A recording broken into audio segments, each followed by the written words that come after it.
Good evening and welcome again to the Missouri Athletic Club. My name is Neil Perryman. I'm very honored to be the president of this great institution. Athletic is our middle name and a key ingredient into why we are regarded as such an important St. Louis institution for more than 120 years. Tonight we're very excited to honor yet again another group of outstanding athletes and their accomplishments. Congratulations to all their families and coaches and the finalists themselves. Let's give them a round of applause.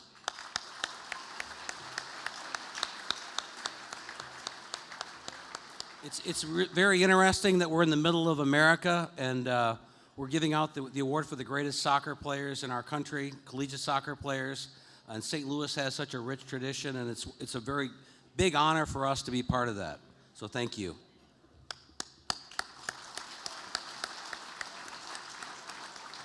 And thanks again also to the Hermann family for being here with us tonight and for all their great support and for their name on our awards. So thank you so much for that.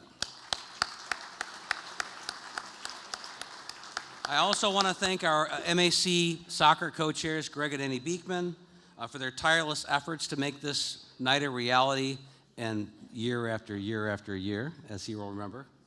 Please welcome Greg Beekman.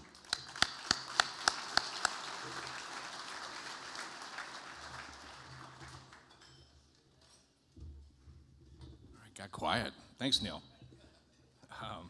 What a year in St. Louis soccer. Tonight, as Neil said, we honor and celebrate the individual athletic excellence of this year's Missouri Athletic Club Hermann Trophy finalists. Also want to congratulate the 6 outstanding young men and women, their parents, their families, and their coaches. And as if you've never been here before, as you probably have experienced so far, no one in town is better at putting on a memorable event than the Missouri Athletic Club. So special thanks to our new general manager, Chip Mish, and the club's outstanding team of chefs and servers. And I also want to thank our outstanding director of communications, Jim Wilson, who coordinates every aspect of tonight's banquet. So please join me in a round of applause for the MAC staff.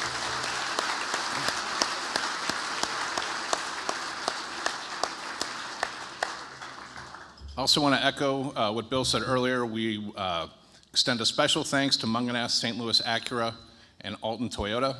We appreciate everything that they do for the Missouri Athletic Club and the St. Louis community, including their support of this event and the MAC High School All-Star Soccer Games in June.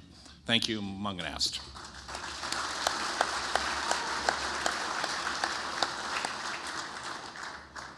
And we can't say it enough. We do want to always recognize and remember the man for whom this award is named.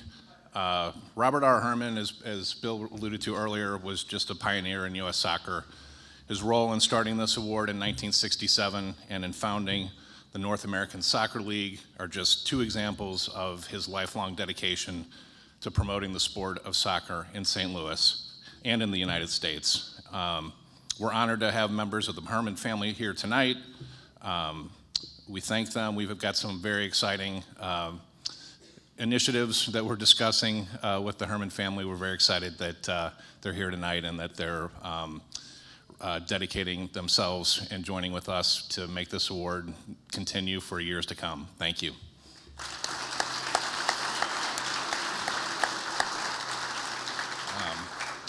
The Hermann family recently lent the original Hermann Trophy to the Soccer City exhibit at the Missouri History Museum.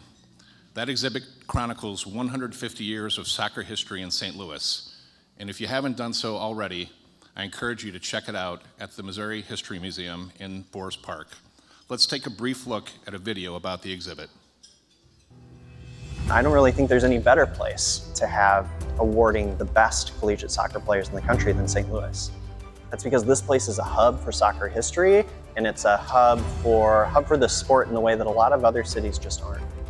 2023 is a big year for soccer in St. Louis, and what we're talking about here at the Missouri History Museum is that St. Louis has a pretty rich soccer history that doesn't just start this year or last year, the last few years.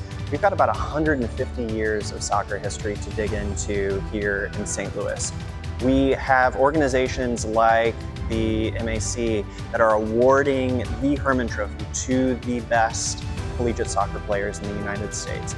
When you look at this long legacy of soccer excellence, there's a lot of talent that has come out of St. Louis. People like Becky Sauerbrunn, captain of the women's national team, Taylor Twellman, Lori Kolupny, all these leaders in soccer are coming out of St. Louis. We have a legacy of team after team after team that is really, really successful in drawing an audience and enthusiasm from St. Louisans, like the Stars, like the Steamers, and now like City SC. So Soccer City has been open since last year, and we've got a few months left. It goes into the new year. We close on February 18th, 2024. It's completely free. All of our exhibits, including Soccer City, are free at the Missouri History Museum. We're open Tuesday through Sunday from 10 a.m. to 5 p.m. And we'd love to have you down before it closes on February 18th. Excellent.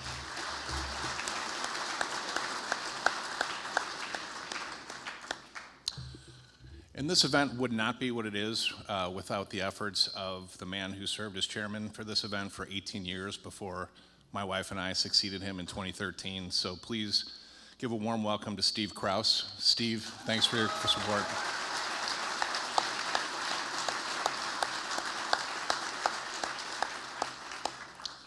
Of course, we want to thank our longtime partner, United Soccer Coaches. They administer the vote of college coaches that determines the Hermann Trophy winners. Their CEO, Jeff Van Dusen, is joining us this evening, along with Director of Strategic Growth, Brandon Milburn, and Awards Manager, Steve Veal. Thank you, United Soccer Coaches.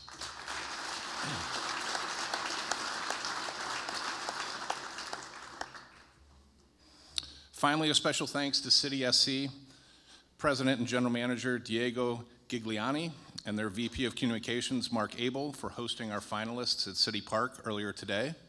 I believe there's a photo, hopefully, from earlier today. There you go.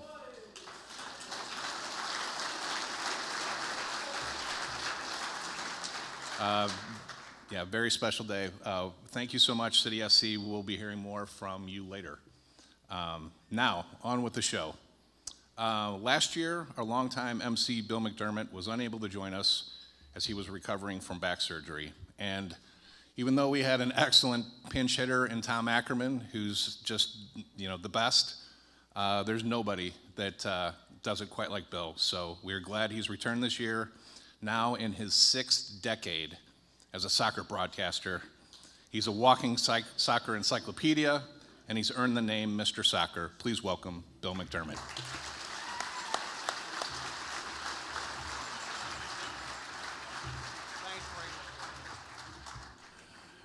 Thank you, Greg. As you saw me limp up the stairs, the rehab is still continuing. Anybody who said the over 50 league was a good idea does not know what they're talking about. But how about a nice hand right here at the outset for Annie and Greg Beekman, our soccer co-chairs for the evening and on a yearly basis. This is our annual get-together. We've talked about this to honor the sport of intercollegiate soccer, talk about the year in review, give you some brief insights as to what transpired, and visit with some players, coaches, and administrators who truly made 2023 a remarkable year in soccer in our country. So again, welcome. Again, Happy New Year. And first of all, I'd like to recognize some people who came great distances to be with us here this evening. In particular, and all the way from Bellingham, England, the father of finalist Eleanor Dale. Please welcome Lee Dale. Lee.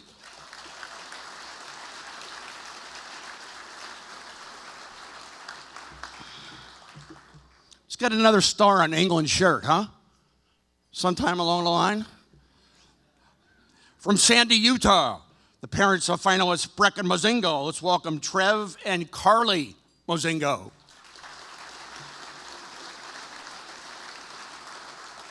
From Brighton, Michigan, the parents of finalist Charlie Sharp. Let's welcome Tony and Julie Sharp.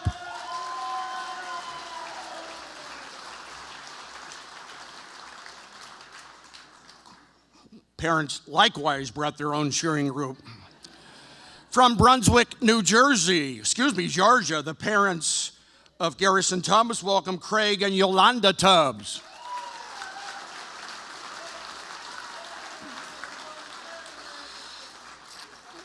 Congratulations to all the families. Thank you very much for coming. And some other friends with us tonight. Teammate of mine in grade school, then in college at St. Louis University. Won the Hermann Trophy in 1969 and 70. Played on the 1972 Olympic team. Was captain of the United States national team. He was known then as Captain America. It's soccer at its best, and because it's what Al Trost does so effortlessly. A nice welcome for Hermann Trophy winner, a member of the United States National Soccer Hall of Fame, Al Trost.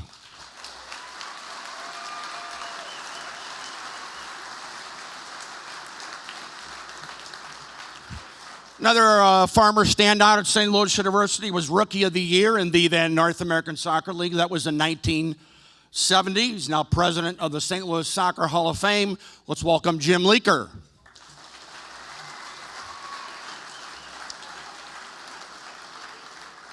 Speaking of St. Louis University, their head men's soccer coach, Kevin Kalish, is with us. Kevin?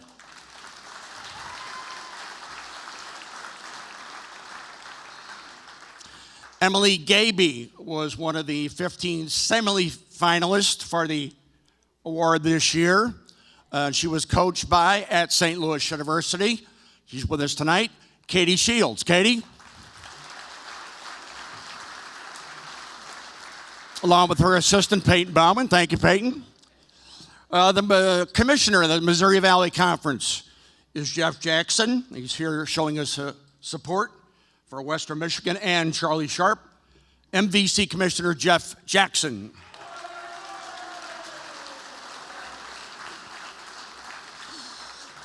And we've talked about the fact that our community is very fortunate to be blessed on a yearly basis, decades-wise, as a matter of fact, with some tremendous youth soccer organizations. You saw the young women tonight from JB Marine, where Lori Kolupny used to play as a youth. Representatives from MISA, the Missouri Youth Soccer Association.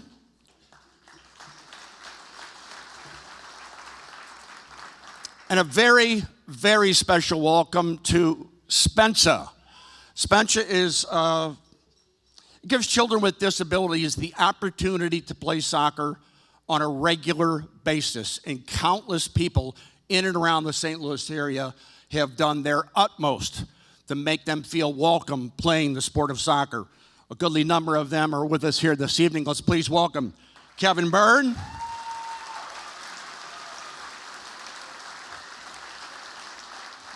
John Schneider,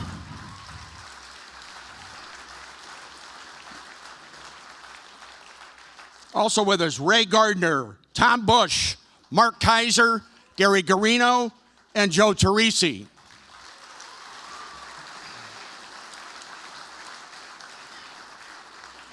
And three of the players are with us here this evening. Now, they get a little rowdy, so please keep it down. Let's welcome Claire Gardner, Jesse Bush, and Chris Bianchi.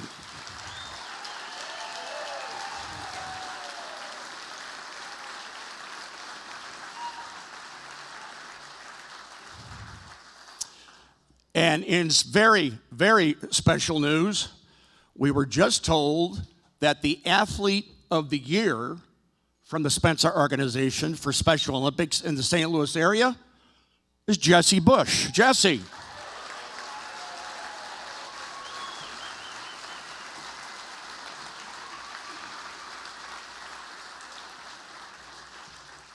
Now, as I mentioned, every year at this dinner, we try to give you a little brief review of what transpired in the following year. Certainly not touching upon everything, but just a few pertinent topics.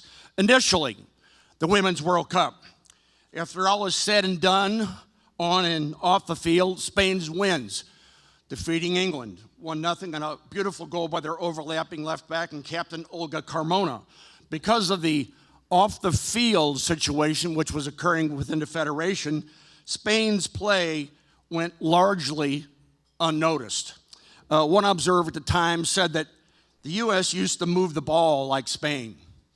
None other than Julie Foudy said from the 99ers, That's very kind, but it's also incorrect. We have never moved the ball like Spain does. Their grace on the ball is gorgeous. They've won the World Cup, the most recent under-20 World Cup, and most recent under-17 World Cup titles. And Julie continued, they've completely overwhelmed the youth level for the last 5 years. And then, without some of their absolute best players win the World Cup, their domination is just getting started. Lindsey Hermann, number 10 for the United States, echoed pretty much the same sentiment when she said, they're so confident on the ball. They're so technical. We need to progress in this possession style of play. We need better coaches. We need better youth development. Well, it's going to happen. Enter Emma Hayes. On November 11th of last year, she became the 10th national team coach for the United States women's national team. An English-born coach from Chelsea. She'll join the team 2 months prior to them playing in the Paris Olympics. She knows the global game, knows the sport internationally, and was voted Best FIFA Coach of the Year in 2021. She head coached in the USLW League from 2001 to 2003, was also at Iona State, then went back to Arsenal for 3 seasons, back to the States to coach the Chicago Red Stars in the WPSL, and she gets it. She thoroughly gets what the women's national team means to the United States. She said the women's national team is important to the people and culture of the United States, not just the soccer community. Recognize these names? Thierry Henry, Lothar Matthäus, Roberto Donadoni, Andrea Pirlo, Kaká, Frank Lampard, Wayne Rooney, Steven Gerrard, Bastian Schweinsteiger, Carlos Valderrama, Peter Novak, Jorge Campos, Guillermo Barros Schelotto, and of course, David Beckham in 2007, and on and on and on. And now, on the way to an 8-time Ballon d'Or winner, Lionel Messi. And I mention these names just to illustrate and demonstrate some of the best players in the world have played in Major League Soccer. But now, it's a recent World Cup winner, a very recent World Cup winner, recognized by many, and accurately so, I think, to be the greatest ever to play the sport, surpassing Pelé, who won his first World Cup in 1958 at age 17. But he's now playing in the United States. Unprecedented in the league, in a short period of time, he's changed the soccer culture. And by the way, along the way, don't forget Sergio Busquets and Jordi Alba. They're here too, far from an afterthought. Messi is, of course, as advertised. He proved that with a game-winning free kick in his very first game. How very appropriate. Epic storybook stuff. But for me as an observer, a play involving all three versus the Red Bulls in New York was a microcosm of their abilities. Don't know if you recall. Busquets sends a ball out wide on the left to Jordi Alba. Of course, he's already in an advanced position, way past the center line. It's not the best of balls, it's not right at his feet, so somehow Alba acrobatically gets it over across the goal mouth to Messi. Receives, turns, beats one defender on the dribble, stands, observes in the penalty area, waits, and plays a through ball on a diagonal behind 5 different defenders to Ben Kremoski, who works the 1-2 with Messi for a tap-in goal. Nobody in the world sees that pass. Nobody. Much more to come. Speaking of Major League Soccer, in 2023, the league set new benchmarks for attendance, revenue, merchandise sales, as well as the all-important digital engagement. There's a young, diverse, vibrant fan base. They attend games at stadiums built for soccer. And again, we have here Lamar Hunt to thank everlastingly so for this great phenomenon in United States soccer. First of which was built in 9 months and 1 day. Opened on May 15th, 1999. The Columbus Crew defeat the New England Revolution 2-0 in the process. If I remember correctly, Jeff Cunningham and Stern John scored the goals. But that was the Columbus Crew Stadium. Now it's all changed. Copa America is coming this year. The Club World Cup is coming in 2025. And of course, the World Cup arrives in Canada, Mexico, and the United States in 2026. The attention brought by Major League Soccer helps pave the way. How about the NWSL, the Women's Professional League? As I mentioned earlier, women's soccer shined at this year's World Cup, last year's World Cup, And as a result, because of that, attendance, viewership, investment figures continue to literally explode. 2 new teams, an enhanced game calendar, new media rights. That will ensure games are readily accessible to the masses. In short, 2024 is a new era for the NWSL. Now, there'll be a break from 7:15 to 8:18 for the Paris Olympics, but stay up to date on the CBS television network and Paramount.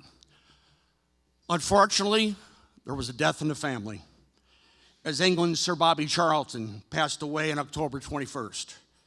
A World Cup winner in 1966, a Manchester United great, a Busby Babe, survived the Munich air disaster in 1958. Gary Lineker labeled him as the greatest English footballer ever. He had 106 caps for England. He was a Busby Babe. As I mentioned, a statue of Bobby Charlton, George Best, and Dennis Law stands outside of Old Trafford. It's appropriately named the United Trinity. And he mentioned of Bobby Charlton, I think, likewise warrants a mention of Jackie Charlton, his brother and teammate on the 1966 World Cup team.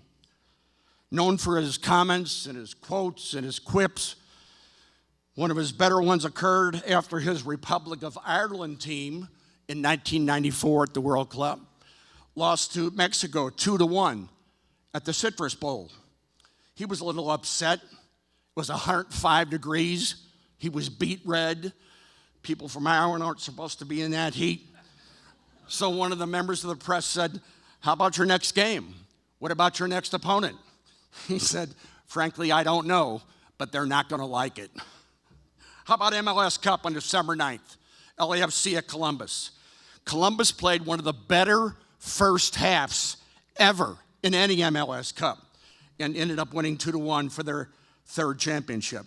I bring this game up to talk about their second goal. We like to always talk about in the year review certain things that happened. Their second goal. There were what?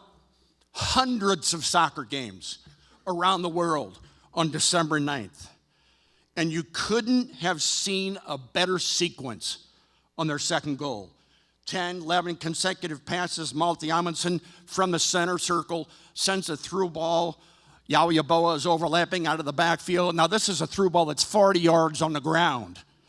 He hammers it home, streaking into the goalmouth area to make it 2-0. It was masterful. Columbus, clearly the better team in that game and throughout the season. Another great play in another final occurred in the NCAA championship game between Clemson and Notre Dame. After a Brandon Parrish blast to open the scoring, Usman Silla, our winner this evening. He got a second for Clemson by starting the play, making a run in the center circle. He played it wide on the right, Alex Meinhardt. He continued his running, continued the play, but then he stopped, waited in the penalty area, remained stationary, made himself available, and hammered home the pass from Meinhardt to get the eventual game winner. How about the women's final? Was Florida State using 15 people? Whoa! They defeat Standard 5-1 in electrifying fashion for their 4th championship. Now, with all due respect to the women's final, the quarterfinal in the snow between BYU and North Carolina was and is an instant classic. It defies description. It's a microcosm of why we love this sport. Trailing 3-0, BYU edged their way back, never accepting a deficit, and came back astoundingly to get a game winner in the 89th minute to win 4-3 and a trip to the Final Four.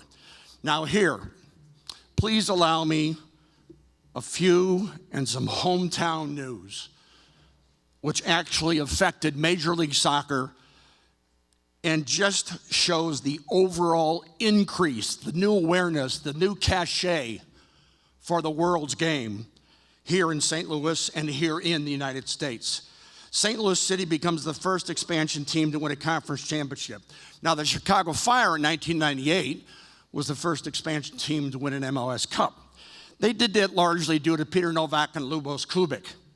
City did it with a truly team effort, with the majority of players who fit in many different pieces. However, and perhaps most importantly, they revolutionized the league with an unprecedented way of building a franchise, and that is everything, a pristine field on which you can play a World Cup game right now. Training facilities with 3 different fields, offices, team store, everything in one centralized downtown location. Perfectly appropriate for a city that adopted the world's game in 1875. Soccer isn't a sport in St. Louis, it's a way of life. And while I'm on that topic, would everybody at the table representing St. Louis City please stand up and be recognized? Everyone.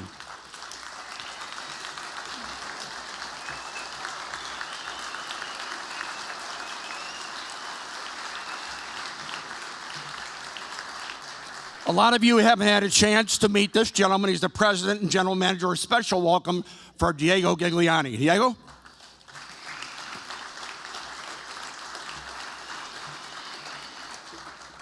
You won't find a loyal, better player dedicated to the overall team effort. Center back from Ghana, Josh Arrow. Josh?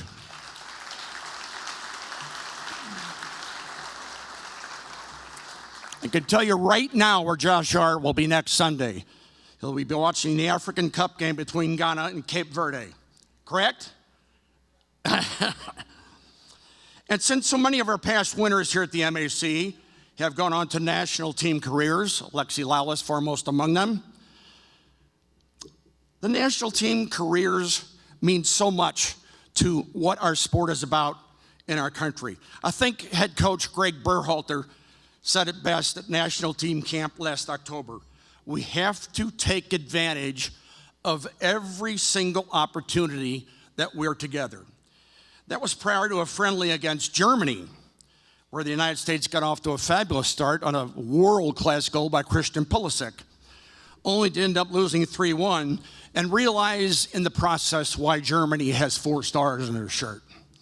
Greg said we have to stay in it every minute, stay organized, stay connected, because if we want to change soccer in America, referring to the 2026 World Cup, our next opportunity is right now. Bruce Arena perhaps said it best years ago. If we want to be as an improving nation, as a soccer playing nation, everybody has to get better, to improve. Players, coaches, administrators, media, everyone. Well, we have and we are. And tonight we're here to honor a foundational part of the overall soccer pyramid here in our country, intercollegiate soccer. But before we get into that, before we get into the meat of the program, as I detailed just a moment ago, MLS came here to St. Louis in 2023, and did it ever. At the very first home game on March 4th against Charlotte, other than a World Cup game, I have never seen anything like this at a soccer ground. So we're very fortunate tonight to have 2 of the prime movers of that success. Let's welcome St. Louis City's sporting director, Luch Pfannenstiel, and the team's head coach, Bradley Carnell. Lutz, Brad, come on up.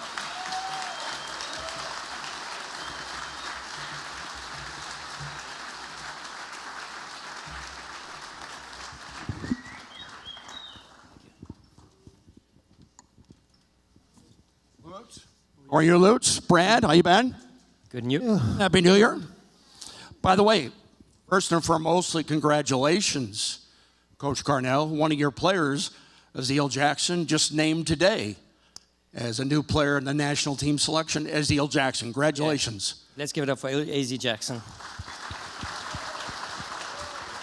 You know, I would describe AZ as an artist, a creator in the midfield, something that you never know. He's got joy at his feet. You know, when he gets the ball, you just never know what he might come up with, and he makes it a nightmare for the opponent. So still young in his development, but he's got a high ceiling, and I think it's just a good progression for him now to be part of this January camp and to put him through his paces with these world-class players that he's going to be with for the month of January. So, you know, credit to him. It's just part of his journey as a pro. And like all of us, we still got ways to go. And we talked prior to the dinner. He is a different player, and you foster that.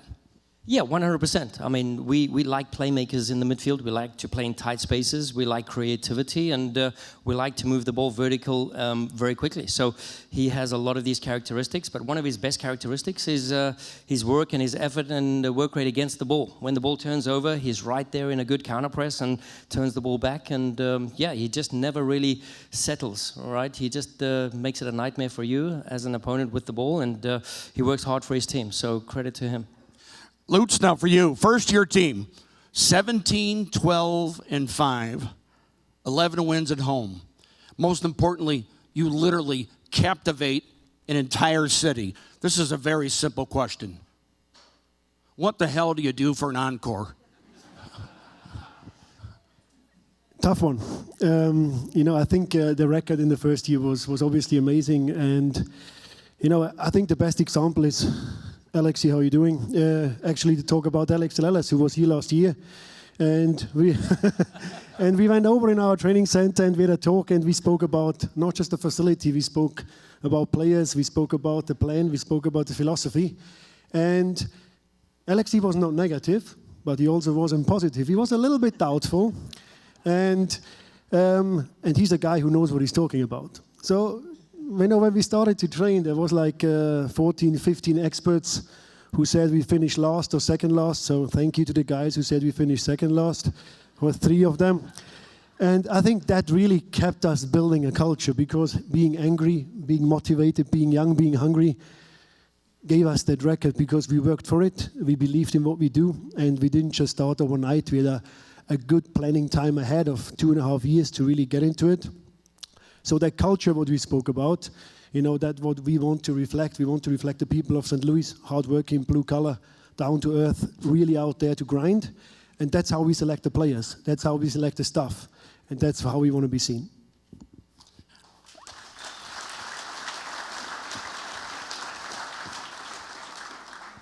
Bradley, we all saw your games this year, home and away, how the team played. Were you, as a coach, satisfied with the overall quality of play? Yeah, 100%. I mean, if you go win the first game against Charlotte, and then you go 5-0, and then you break the records, first team to 25 points or whatever it was, you know, and then, yeah, first team to finish Western regular season. So there were so many little milestones along the way that momentum became hard to stop. And the belief and the growth and the confidence from within the group was fun to watch and observe as a coach, right? So I wouldn't say autopilot, but being part of this journey from the very beginning, being clear in a philosophy and an identity, and doing things our way in a way that we believed in and we believed that we could be successful in, and getting the right pieces beforehand, a good drafting system, you know, going into it, and yeah, just working in stages and blocks, you know, defining us and who we are and what we want to achieve. And for us, it became very apparent very quickly that this past season was going to be a great one. Lutz, you had talked many times about one of the main things that drove you to this city, to this job, was the potential and your ability to build something from scratch. And that really occurred, didn't it? Yeah, I can't blame anybody else if things don't go very well. So that's always a big advantage. You know, when you take a team which exists, there is always the skeleton in the closet. There is players who don't want to have, players who are here since a long time. We had the opportunity to really pick every single player, every coach, every member of the staff. We handpicked, and I think that really helped us to really build that. You know, it's I think that was for me the key. When I left the Bundesliga, people in Germany thought, well, it's a strange move to go to a club who doesn't exist. When did they stop playing? Well, in 2.5 years. So it's kind of a bit of a weird thing to leave a sporting director or a general manager job there. But the appeal St. Louis had was, I mean, it's a soccer city. I knew that. I played for the Vancouver Whitecaps before, so I knew about what's happening here. I had lots of American players in my Bundesliga teams, like Zach Steffen, who went now to Colorado from Man City the last few days. So I knew it's a special place.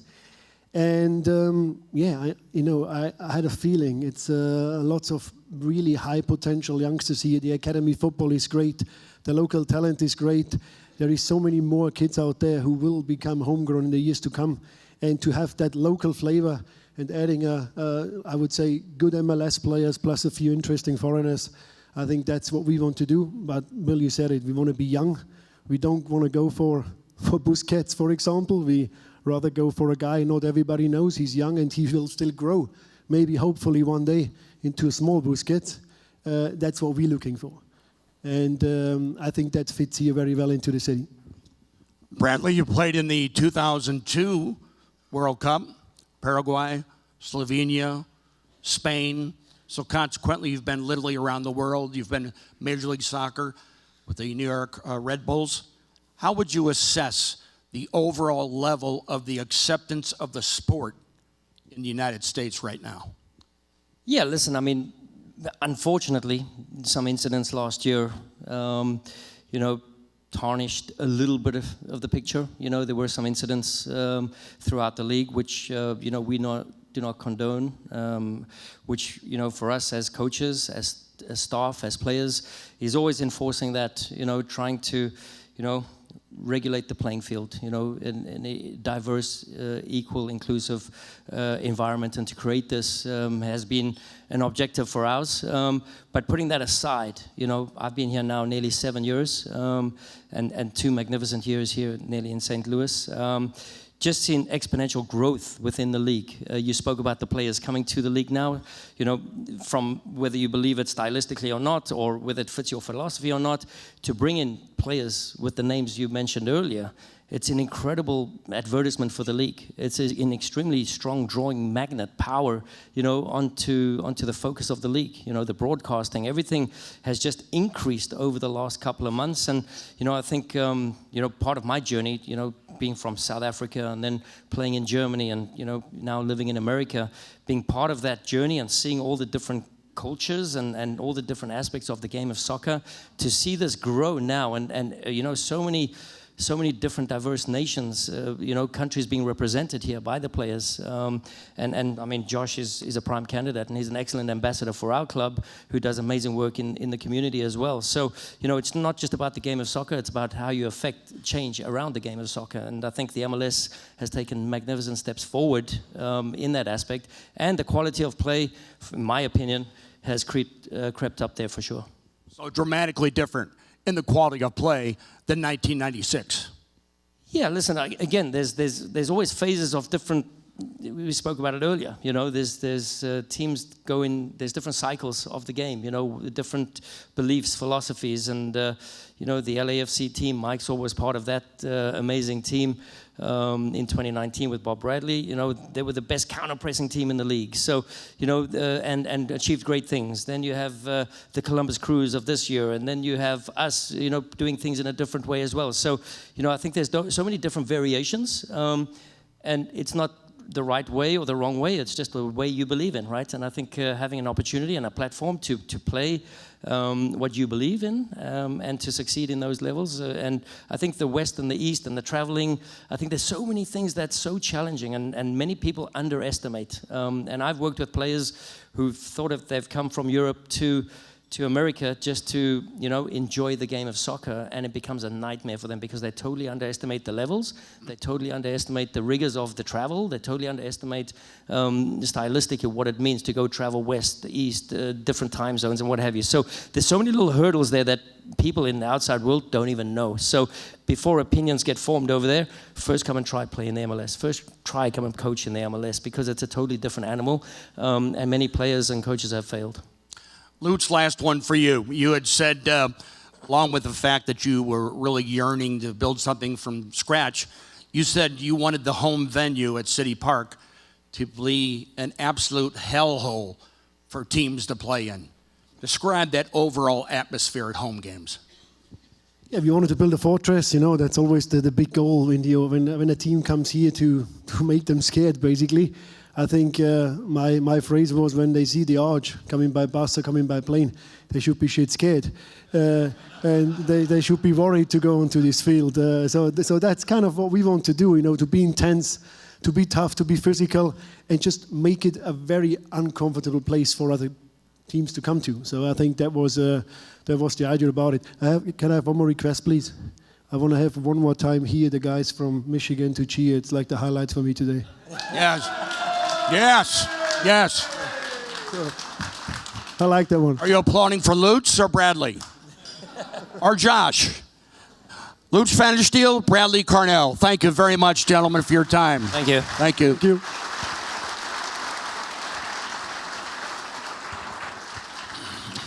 And now for the presentation of the finalists for this year's awards, please welcome the CEO of United Soccer Coaches, Jeff Van Dusen. Jeff?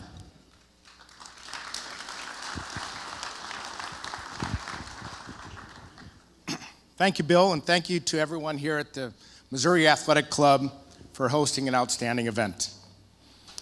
On behalf of the members of the largest soccer coaches association in the world and our board of directors, congratulations to this year's Hermann Trophy finalists and your coaches on an outstanding 2023 season. First, let's learn a little more about the two women finalists. Eleanor Dale, University of Nebraska. This senior forward from Billingham, England, was a Big Ten Conference Offensive Player of the Year, leading the Cornhuskers to a league regular season title and an overall record of 17-4-3.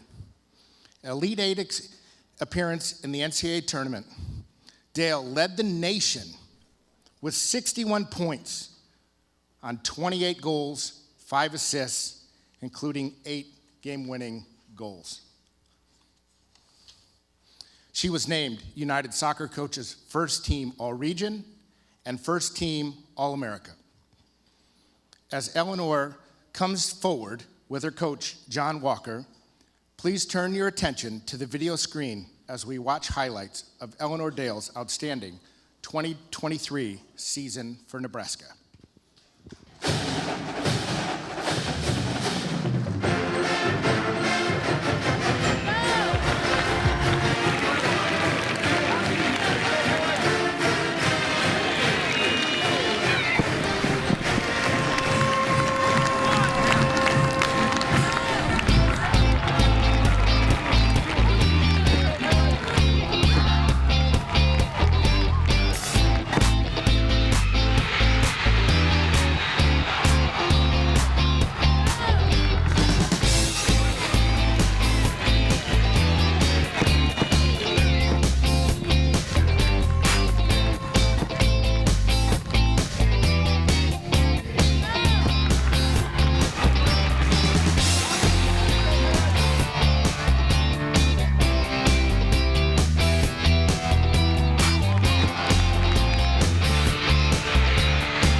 Not too many teams in the world have a number 9 like that. This is Eleanor Dale and her coach, John Walker from the University of Nebraska.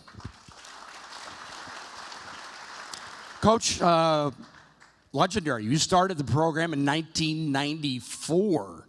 First Big 8 school to adapt women's soccer as a varsity sport. What a growth era for the women's game right now. Yeah, compared back when 1994, our first games, University of Nebraska, we played at a middle school. We changed in the basement of the middle school. And now you're talking about NWSL expansion, franchises being sold for hundreds of millions, opportunities for players like Eleanor and the other 2 finalists to go on and play in a true professional environment. It's exciting. And when I mentioned you're a number 9, as a number 9, be right with you. Do you prefer to play with your back to the goal? Do you want the ball on the ground at your feet? Do you want it played through? What's your preference as a 9? I think I would say I prefer running onto a ball. I think players that I've played with in the past have always, kicked the ball in behind for me to run onto.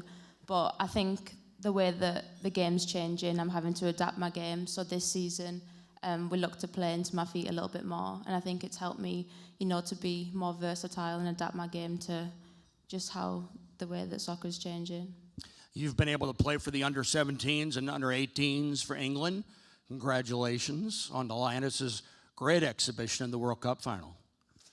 Yeah, shame about the result, but, I think they really are paving the way for women's football at the minute, not just in England, but I think worldwide.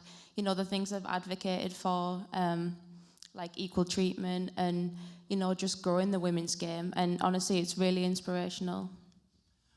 Coach, you talked about the fact, I read one of your pieces, that the sport has grown so much that the overall approach to the game has become a year-round approach. Yeah, and I think, unfortunately, one thing in college, the rules are still restrictive. Obviously, the fall season, you're playing 2 games a week, sometimes 3 games a week as you get into the playoffs, and then the games are crammed in, and then you get into the second semester, you can only play on 5 dates. But the development part in college, the one thing I would say in the second semester is it gives you so much opportunity for individual skill development, and that's a big emphasis in our program.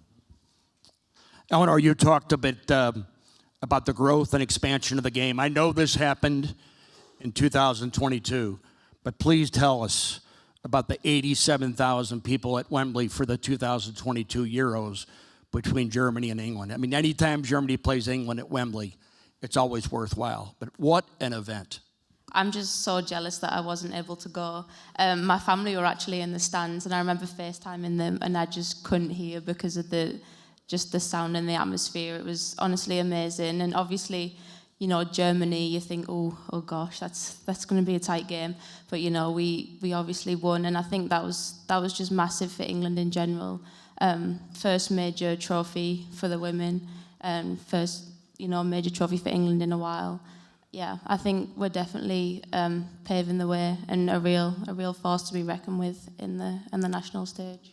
John, before we let you get out of here, tell us as a coach what you see when you watch Eleanor play on a regular basis. Well, I think the first thing is what everyone saw in the video. She's a finisher. And the hardest thing to do in the game is to finish. College soccer is littered with forwards that most score 1 in 6 or 7 games. And Eleanor puts the expectations on herself to finish. She can finish in the air, finish on the ground. She can volley, she can side volley, she can finish breakaways. And she's a perfectionist like that. Stays after training, wants advice on how to have these finishes. She's not a happy camper when she doesn't finish. That's for sure. And there's not enough players like that. And she's also developed her all-around game really, really well. She said, receiving the ball back to goal, pressing, leadership as well. And so her development during her career is outstanding. But the thing that all soccer coaches want, someone that can put the ball in the net, and that's what she does. I looked in your bio and I saw you have one daughter, 4 sons, 2 of whom are named Keegan and Liam. Does that have anything to do with Kevin Keegan and Liam Brady? No, it actually doesn't. I was born in Scotland with an Irish grandmother, and so it's tied in with that. John Walker, Eleanor Dale, thank you very much. Congratulations on a great season.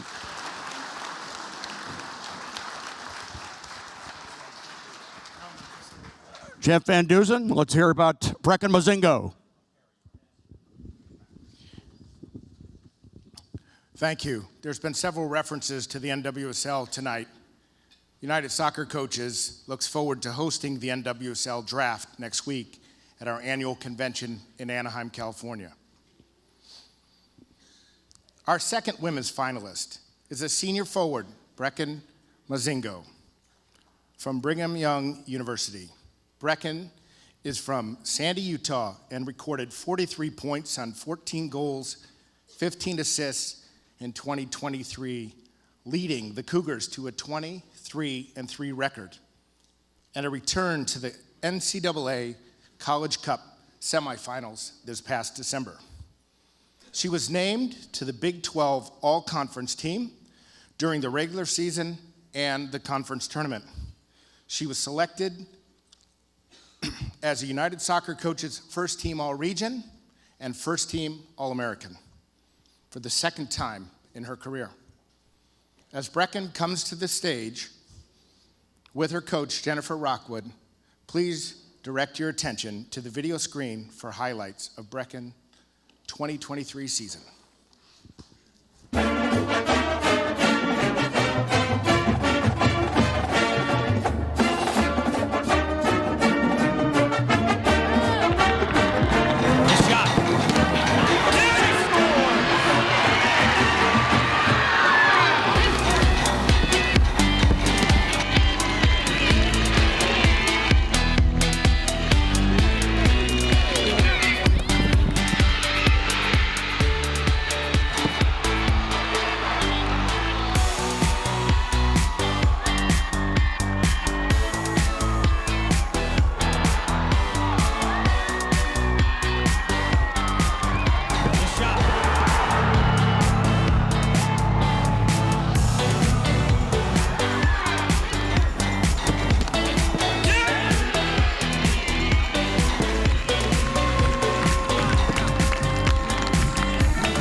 Welcome, Brecken. Welcome, Jennifer Rockwood.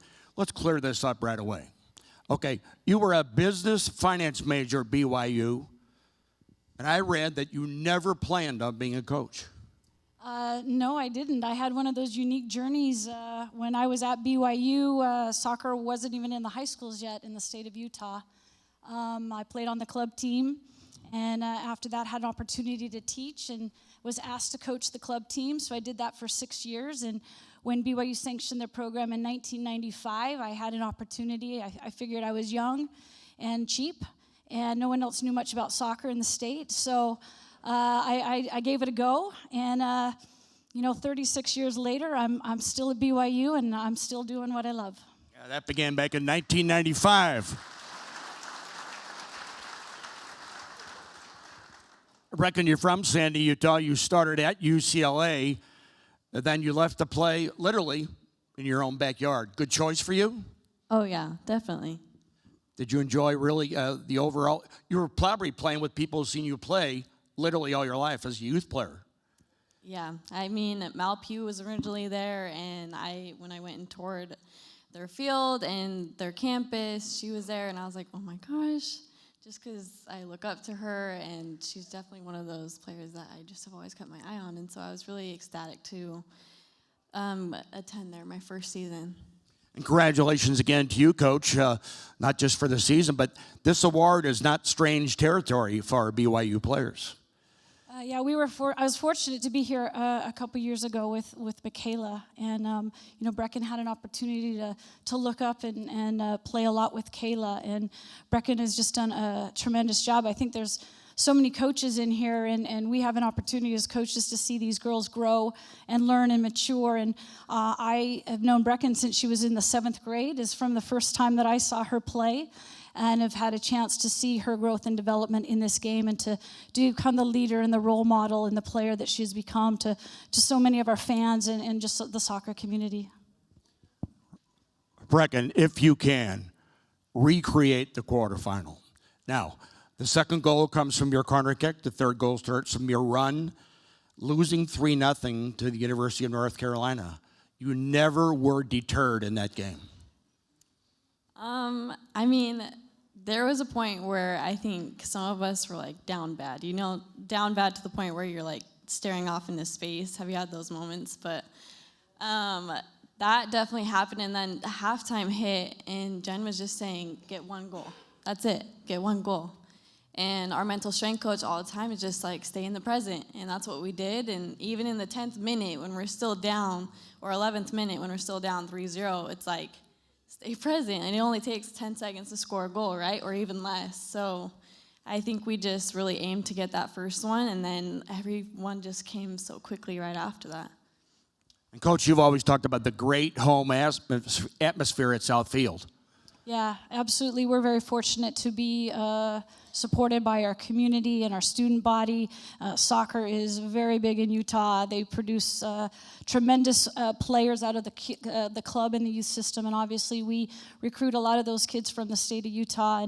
And Brecken, as you mentioned, had a chance to play with a lot of the girls that she grew up playing with as a youth player, and that's important because it's about that culture and those friendships and that love you have for your teammates, as we all know is so important to the team. And we get tremendous support. I know the girls love to play in front of it.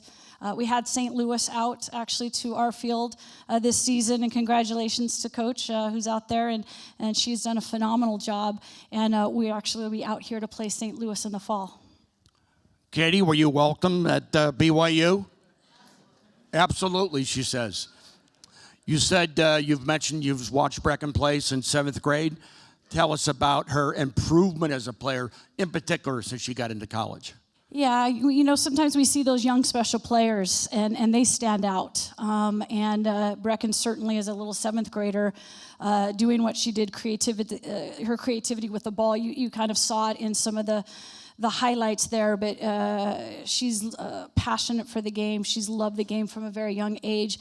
Brecken's also spent a lot of time on her own, all that hard work, not just with her teams, but on her own to create that. She's had great coaches that she's worked with from the time she was younger, and her passion and her love for the game shines on the field and is a quiet leader and example on the field in encouraging her teammates. Not only can she score goals, but she creates some pretty fantastic opportunities for her teammates. Yeah, and then Brecken, I mentioned earlier, 5 goals and 5 assists during the NCAA tournament. That's the time to get hot during the season. Oh, yeah. I mean, I don't even know what happened or what. I think I was just like, okay, this is my senior season. I'll do whatever it takes. Goal, assist, even just helping it get down into the final third. I didn't want my last game to be, soon. So I just wanted to go until the end. Ladies and gentlemen, that's Brecken Mozingo and her coach, Jennifer Rockwood. Congratulations on a great year.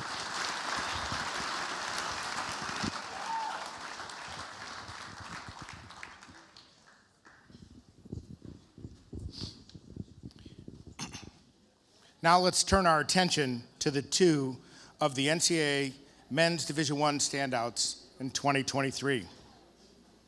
A senior forward from Brighton, Michigan, Charlie Sharp.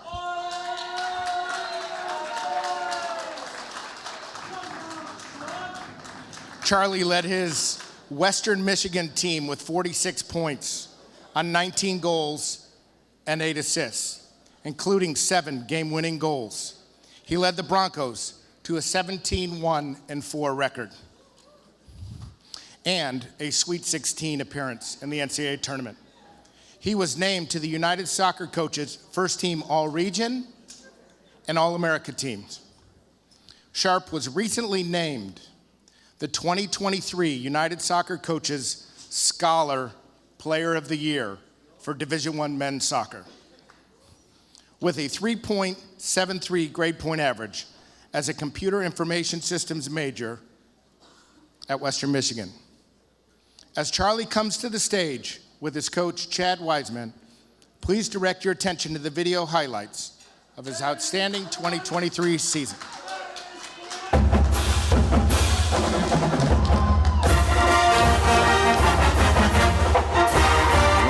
Toward the back post, Deshation's leading goal scorer, puts in his 16th of the year on a set piece.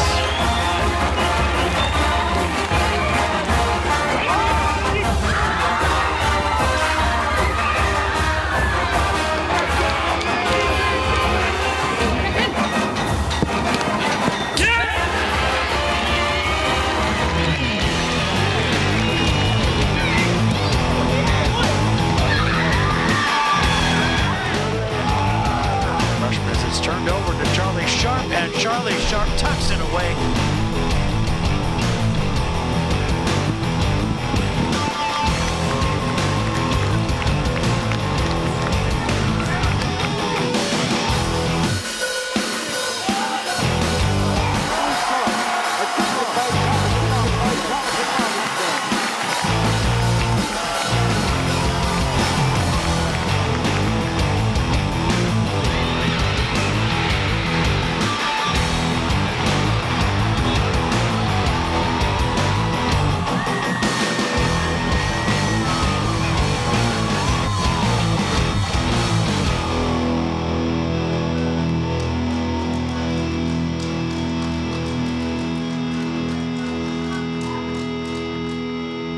Okay, before we get going, just let me try something.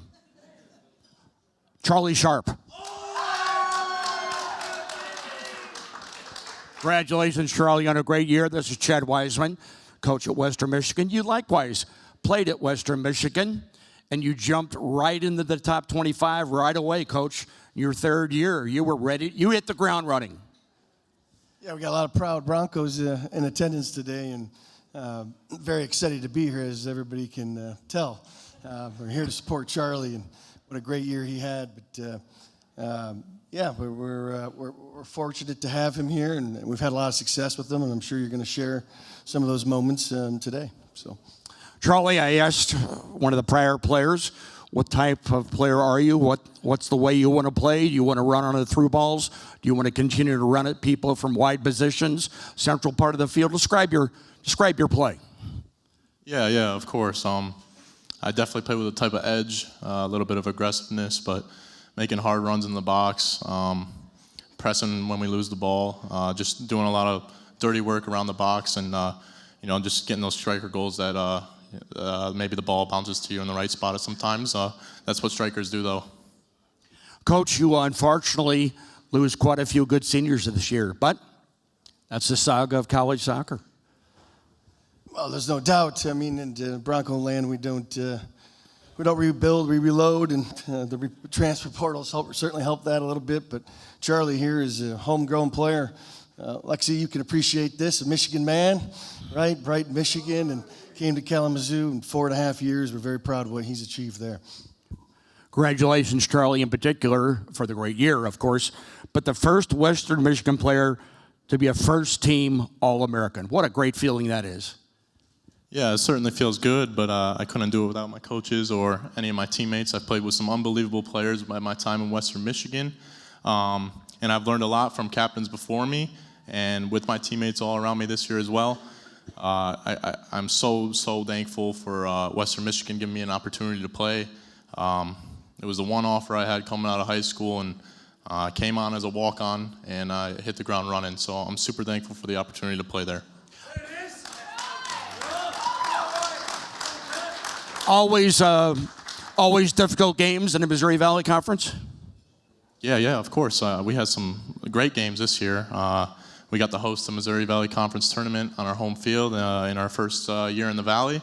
and ended up taking the regular season and the tournament championship as well. Coach, with a nationally ranked program, is it harder to get there, or is it more difficult to stay there? Well, I think I'll tie it into everything into Charlie today. His freshman year, we played all 4 teams in the state of Michigan. That's Oakland, Detroit, Michigan State, and Michigan, all on the road. We won all 4 games, and Charlie had all 4 game-winning goals. Right? So I think that kind of started his career, and I think some of the things he did this year, he kind of put a stamp on it. Certainly, I don't think we're hiding from anybody anymore. But tell us a little more about Charlie Sharp. What an offensive package. I mean, the guy is entertaining, let me tell you that. If the video didn't... Does he indeed play with an edge? Yeah, he definitely plays with an edge. I mean, he creates the game-changing moments out there, right? And it's a lot of fun to watch. Sometimes as a coach, you're asking for a little bit more, and sometimes you just got to be patient, and the play comes. I mean, he had eight goals in postseason play this year. We talked about the young lady before us. Very impressive with the 5 and 5 too. I mean, when you can step up and play in the biggest moments, I think that's special, and I think that's what Charlie's all about, is being special in those big moments. Brad McBride used to tell me, Charlie, that if he was getting lost in a game occasionally, he'd go to try to find the game. He'd come back as deep as the center circle to get the game. You do that occasionally? Yeah, occasionally. If the game allows it, I'll come back, get mixed up in the midfield, combine a little bit, back to goal play. But I certainly like making my direct runs in behind as well, if that's on. So whatever the game's giving me, I'll take it. Okay. For one last time, Coach Chad Wiseman and Charlie Sharp. Thanks, guys. Thank you. Thank you. Thanks, Coach. Congratulations, Charlie. Great year. And here's Jeff Van Duzen again.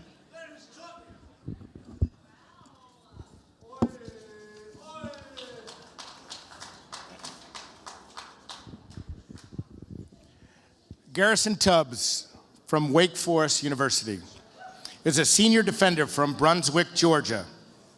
Garrison was named the Athletic Coast Conference Defensive Player of the Year for Wake Forest. Widely regarded as the best defender in Division I during the 2023 season, Tubbs was instrumental in the Demon Deacons' 11-3-5 record and the ACC Atlantic Division Conference title. He served as team captain, started all 19 games, and played 90 or more minutes in 13 of those matches. Garrison was named to the United Soccer Coaches All-South Region and All-America First Team. He also was selected as a first-team Scholar All-American with a 3.66 GPA as a finance major at Wake Forest. As Tubbs comes to the stage with Coach Bobby Muse, please watch the highlights from 2023. Thank you.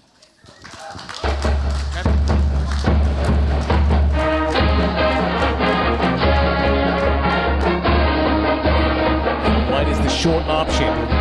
In himself, a stinging ball. Redirected, Tubbs out front. And yet another for the number 10 Demon Deacons. Richmond looking back post. Minor can't get there. Battle to Tubbs. That ain't easy. Looking to find Beachy, and does. He's trying to turn Tubbs.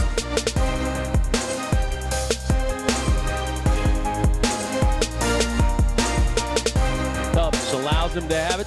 He will square him up. Tubbs. Another brilliant tackle.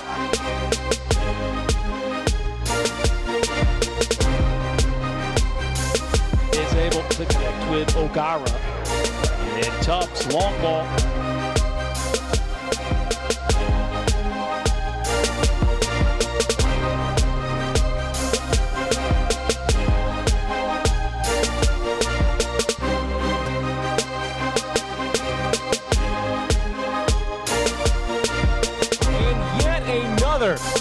For the number 10 Demon Deacons.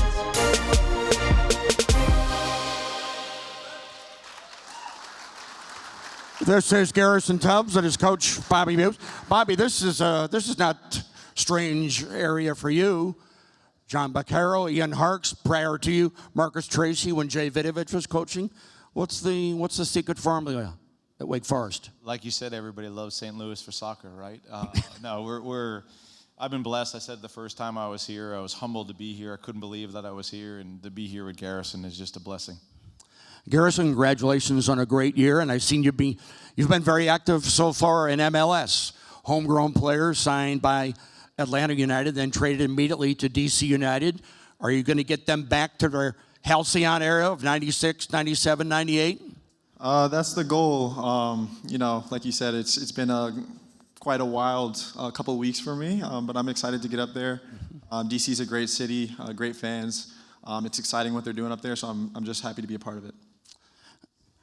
Bobby, you can give us a unique take on the sport of intercollegiate soccer. As I mentioned earlier, I still think it's a vital part of the overall soccer pyramid here in our country, having been at University of Denver and at Wake Forest. Where does the sport of intercollegiate soccer right now, what place does it occupy in the overall dynamic of American soccer? I don't know if we have enough time. Well, it's a tough one for me because obviously, as a soccer advocate and someone that loves the game, you see how much it's grown, right? And the importance of our professional game is incredible. But I still believe that collegiate soccer has a big piece to do, not only with the athletic development and the technical and tactical development of these individuals, but just the overall development, right? And looking at it from a holistic perspective. And I think it's ironic, I was talking to Coach Noonan earlier, we have 3 unbelievable young men here that people probably with college degrees have told them there's probably an alternative pathway for you. And they chose this pathway. And they sit here, all 3 of them graduated from 3 really good institutions. In Garrison's perspective, in 3.5 years with a finance major from Wake Forest with a professional contract showing that you can do it in different ways. And he's better for it. And so I still think there's a really important part of professional soccer in collegiate athletics. And it's not, professional soccer is not always everybody's pathway. And I think we have 3 incredible athletes here today, 6 incredible athletes here today that prove that right. So college soccer is always going to be a viable alternative to the player who maybe not go to play professional soccer. I certainly hope so. I firmly believe in it, absolutely. Garrison, in the loss to Indiana in overtime in the second round, how did Hugo Backrack get that shot off? You were all over him. Your best guess is as good as mine. No, it was a great college soccer match. Hugo is a great player, phenomenal player, and it was fun to be a part of. Obviously, we didn't expect or want our season to end that early, but no, it was a great match and a great finish by Hugo. As Alexi has mentioned before, there are very few defenders who've been nominated for this award. Is there anybody in particular in the world's game now that you admire or like to pattern your play after? I don't. Alexi or Marcelo, which one? I don't think I have a specific answer for you there. I actually used to be a forward most of my life. I actually have only been playing center back for about the last 4 or 5 years, right before I came to Wake, actually. So I think that's a big reason why I've been able to be successful as a confident and comfortable player on the ball as a center back. But as someone I look to model my game after, I don't think there's one that I have in mind. But explain to our audience how vital that first ball out of the backfield on the ground to a midfielder in a center circle, how important that is. Yeah, very important. Like I said, I've always been someone that's comfortable with the ball at my feet. With the brand that Wake Forest likes to play, building from the back with a back line that's comfortable with the ball. It's one of the big reasons why I ended up choosing to go to Wake Forest for the style that complements my style of play. So yeah, it's extremely important. You've always been strong in the backfield, Coach? He's one of the main reasons, correct? Yeah, I think when we recruit, we want to find players that suit the style of play, and I think Garrison allows us to do so many different things. You know, and this year, the progression that he's had as a leader, where, okay, maybe we can alter. We were talking about a couple of games earlier in his career that maybe we switched a little bit, but we didn't have to do that this year. You know, it's like, hey, we're going to build. Teams know you're going to build. They're going to press. You know, we're going to sort, you know, well, I'll say him and his teammates sort out problems, you know, and find solutions on how we're going to break down opponents' presses. And he's been a blessing. I know as a staff, we meet on hours a week now on what we're going to do post-Garrison in the way, but we're going to try to continue to play. But he definitely, it's hard to leave a program like Wake Forest better than when you got there. Mm-hmm. But this young man here is, I know I'm a better coach because of him, and our team and our program and our culture, more importantly, and is a much better place because of Garrison Tubbs. Congratulations both on a great year. This is Bobby Muse, Garrison Tubbs. Thank you, guys. Best of luck with DC United. Thanks, Coach. Thank you. Okay, congratulations to all our finalists, and in particular for a great 2023 season. Now to recognize some special teams with us here this evening. Let's hear from MAC soccer co-chair Annie Beekman. Annie? Thanks, Bill. Every year, we are joined by several high school state championship teams. The Clayton High School girls went 13-10 on the season and captured the Class II state championship. The Greyhounds were led by Player of the Year, Sophie Mudis, Coach of the Year, Brendan Taylor. First team All-State players from Clayton High School included Annabelle Kuava, Stella Whitney, and Sophie Mudis. Second team All-State players included Rachel Van Ryn and Emma Fisher. Congratulations to the Greyhounds for their state championship win. In Class 1, the Duchesne boys went 22-7 on the season and clinched the state championship. This is their first boys soccer state title for the school in 20 years. The Duchesne Pioneers were led by Player of the Year, Brendan Donovan, and Goalkeeper of the Year, Ben Burke. Others earning all-state honors were Landon Christensen, Cole Brockmeyer, and Scotty Alberson. Congratulations to Coach Patrick Turner and the state champs from Duchesne.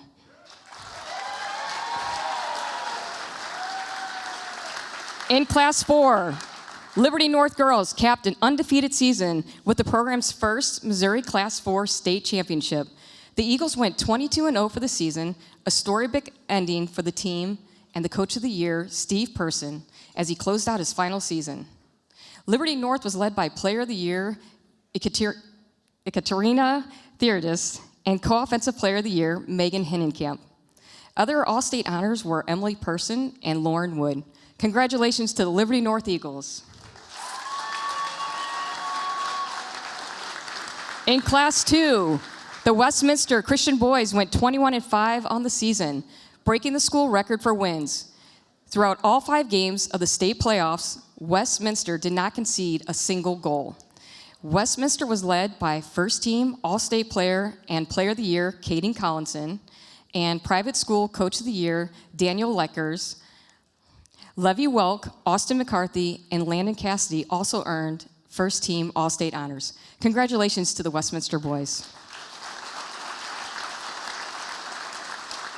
In Class 3, the Fort Zumwalt South girls went 22-4 on the season. With their state championship win, the Bulldogs became the first public school to win 3 consecutive state titles in soccer.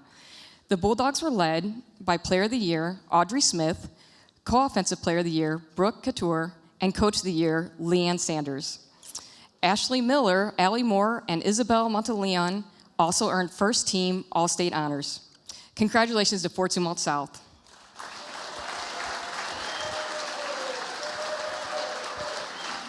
Now, let's hear from this year's Hermann Trophy winner. Onye Njaguni is the 4th winner of the Women's Hermann Trophy from Florida State. The ACC Offensive Player of the Year led the conference with 16 goals. She helped lead FSU to their 4th national championship. Undensky make their way to the stage. Let's take a look at some highlights from this past season.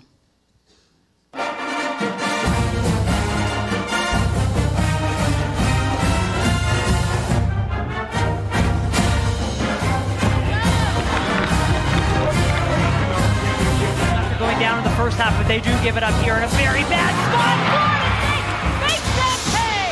The Offensive Player of the Year is not going to miss.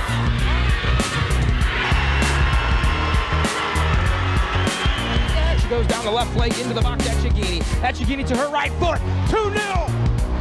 Oni Etchigini delivers a strike. Florida State riding high at home. There's Etchigini. The shot. She scores. Play by Etchigini to take the lead for Florida State. Etchigini takes the shot from distance and scores! Delivering for Florida.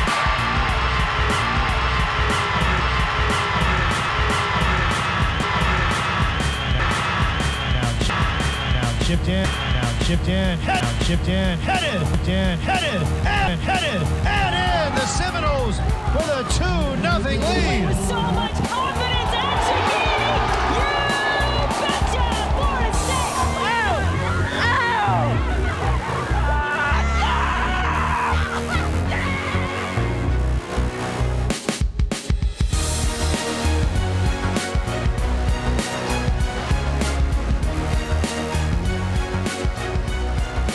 To interview this year's Hermann Trophy winners, please welcome the 1991 Hermann Trophy winner and one of the leading commentators in soccer, Alexi Lalas. All right, you ready? It's gonna be painless, don't worry. Young lady, can I borrow that water right there? I've dehydrated my entire table. I can't lick any more glasses. Here we go. Doesn't matter, so I'm gonna take this over here, take a little sip. All right, wonderful. First off, Brecken. Where's Brecken? Where is she? Seriously, did you write or call that poor young woman whose soul you took on that play? I don't know if you saw it. Back heel through the legs, and then that wasn't enough, right? You had to kill her even more by back cutting her and putting her on her ass, right? Is that what happened? Brutal. My goodness, absolutely brutal. My goodness, oh my goodness. Okay, I got my little notes here and everything going on. Wait, by the way, where's Eleanor? Is she here too? So we were talking, Eleanor and I were talking on the State of the Union podcast earlier. We were doing a thing, and I said, what do you want to do after you finish soccer? Or if I said you couldn't play soccer, and she said, well, I want to be a pundit. So I got to test her, right? So I said, okay, so talk to me about the U.S. women's national team. What was wrong with the U.S. women's national team? She went off, okay? You're going to have to listen to the pod. But Carly Lloyd would have said, oh my. So she's got a wonderful future. Speaking of future, congratulations to you. You were, also I talked to you earlier today. You were wonderful. We came in from the airport. It's been quite a year for you, huh? 2023, well, now we're in 2024, but 2023, not so bad when you look back on it, right? No, most definitely. It's actually funny because I went into the year, I turned 22 on the 22nd of March, so it's this thing called golden year. So people would tell me, oh, it's your golden year. So I'm like, okay, sure, I'm going to have a good year. And safe to say, I've probably had the best year of my life. Everything I've truly wanted ever has unfolded in this year, and I'm so grateful for everything. Well, I mean, you go through it, obviously, World Cup and National Championship, and now Mac Hermann Award winner. Obviously, you're off to a new adventure over there in Italia with Juventus, so all sorts of wonderful things happening to you. But I was really interested in talking with you earlier today about, and I know people here at the MAC, we look at this, and this is not just a celebration of the individuals here, but it's also a celebration of collegiate soccer, what it is and what it can be.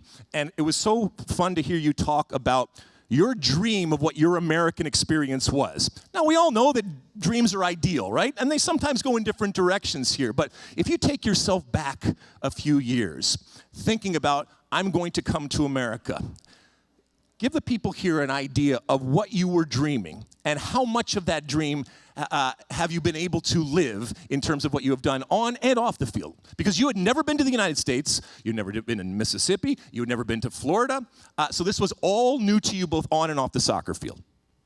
Yeah, most definitely. I was telling him earlier, I had no idea what I was getting myself into. I remember in March 2019, I was at my old team, and a lot of my teammates were talking about going overseas. And like every teenager, you hear your friends talking about something, you want to do the same thing. So I was like, I want to do that too. They were talking about going overseas, and I was like, I want to go overseas. And I remember going home one day after training, searching up. I'm seeing NCAA, I'm seeing all these divisions, I'm seeing there's like 300 teams in one division, and I'm so confused. But all I remember is like seeing like UCLA from the movies. So I'm like, I want to be like those people in the movies and go to UCLA as well as play soccer. That would be pretty cool. No, but like the experience has been amazing. I was at Mississippi State for 3 years. I met amazing people, had amazing coaches. The experience was surreal, and transferring to Florida State, I wanted a new challenge. So grateful for the decision I made, and winning games, winning championships. I mean, who doesn't want that? And yeah, I'm just so grateful. Well, you're making an impact, whether you realize it or not. So I'm sitting at the table there with the president of the Missouri Athletic Club right there. This dude was basically sobbing during your acceptance speech. It was kind of embarrassing. I'm not going to lie to you at the table here, but he loves you. So whatever you're doing, keep on doing. All right, Coach, listen, I talk to coaches, and it's kind of like families with your kids. You don't want to single anyone out, and they're all your favorites and all that kind of stuff. But tell us what makes her so good on the field and off the field, because we talked a little bit earlier today. It's not just about the 90 minutes that they're playing on the field. It's also about the other 22 and a half hours that you are responsible for and that I know you're so proud of. Yeah, absolutely. So she's been known as Oni, but her name is Jennifer Oni Ekegini, initials J-O-E, so she goes by Joe. So we call her Joe. So Joe is she's a wonderful person, and she wants everybody to be happy, and she loves her teammates, and she wants to be loved, and she loves kind of positive environments, and that's when she's at her best. And like she just said, she wanted a change after 3 years at Mississippi State, and I was actually at Tennessee at the time when she went in the transfer portal, and we were trying to get her to Tennessee, but there was an SEC rule about timing of going in the portal, and it didn't really work. But then a month later, I accepted the job at Florida State, and then we are connected in some ways because the transfer portal rules, they seem to change every 6 months or so. But in that particular time, the portal closed on May 1st.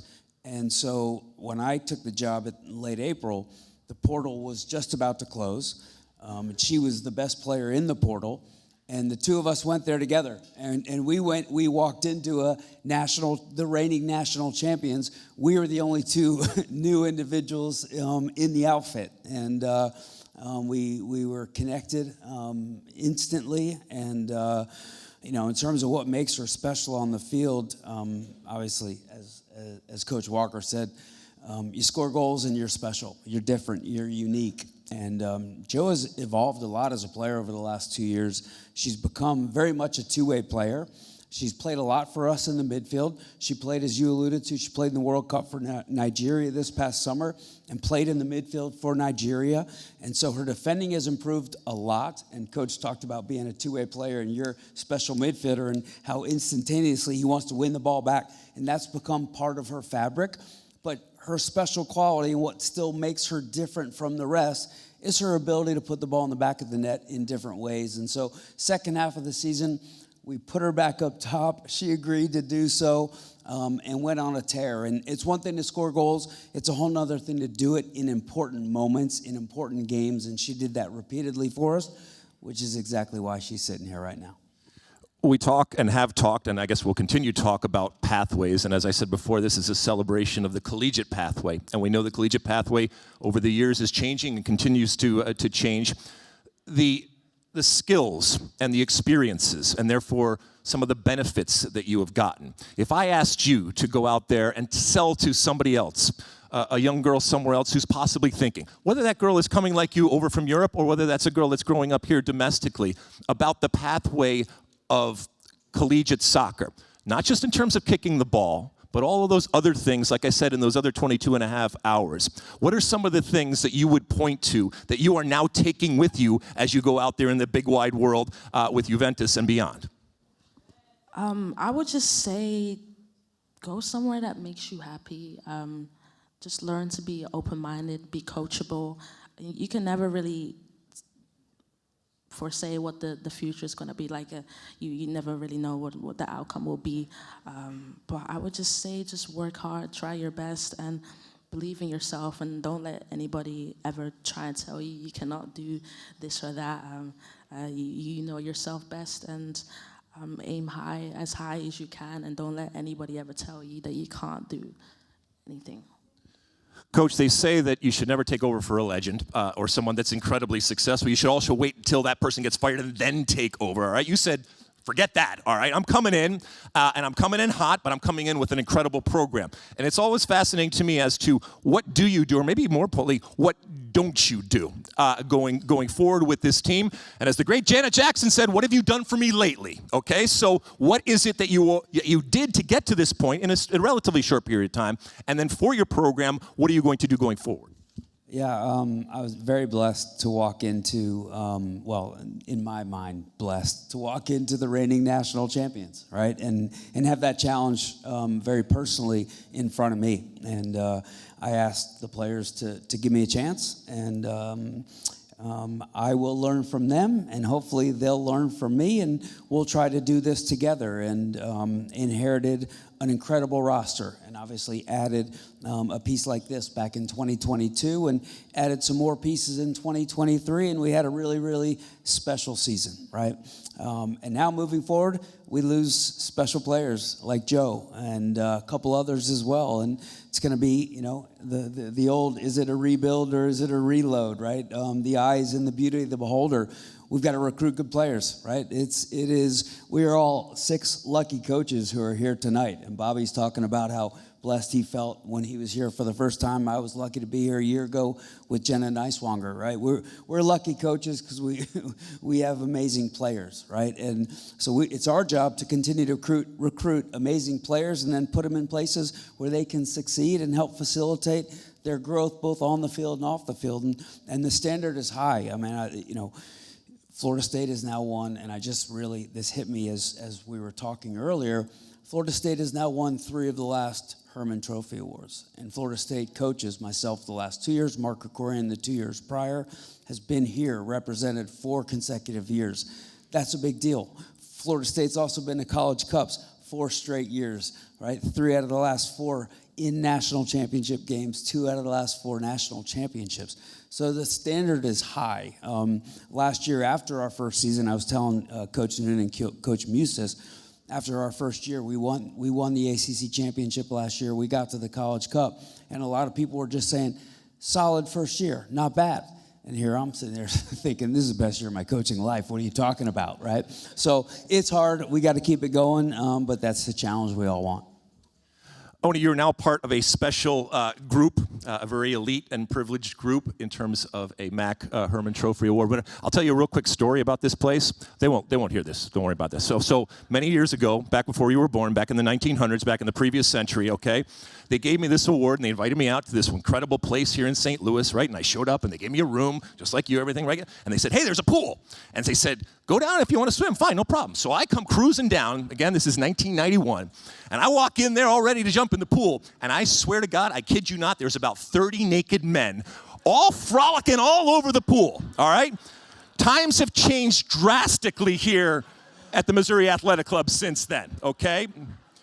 Now you got to pay extra for that, but it's okay. It's not a problem, all right? Let's look into this beautiful crystal ball. And another word to the wise here, okay? You're going to carry this around everywhere that you go, all right? It's going to be a pain in the ass, all right? But it's worth it, okay? But hold on to it for dear life because it can fall and you don't want to break it because it is incredibly precious. So do whatever you need to do, mothballs or you know, the bubble wrap or anything like that going forward. Let's look into this crystal ball here for you going forward. And not just on the soccer field, but off the soccer field. How do you see yourself in 5, in 10, in 20 years? Who knows? Maybe many years from now, you're coming back and telling stories. I'll be long gone, but you're telling stories about the MAC Award and everything that happened to you. I mean, just like I was younger, I've always wanted to be a professional football player, and it's kind of hard to predict the future. Sitting now here in this chair at the age of 22, I hope to have a long and successful career, but in terms of 5 or 10 years, I'm not sure where I'll be. I'm not sure who I'll be around, but I just hope I'll be in a happy place and I'll be healthy and I have good people around me. I have a lot of desires and aspirations in this life, and I'm just gonna go work hard to go after them. Well, if today is any indication and the people that you have around you, you've talked about being blessed. I think you're blessed to have each other. We are blessed to have been able to watch you and continue to grow. I think all of your players are blessed to have you as of all the coaches out here. Then there are good things on and off the field going for you. Thank you so much and best of luck in Italia.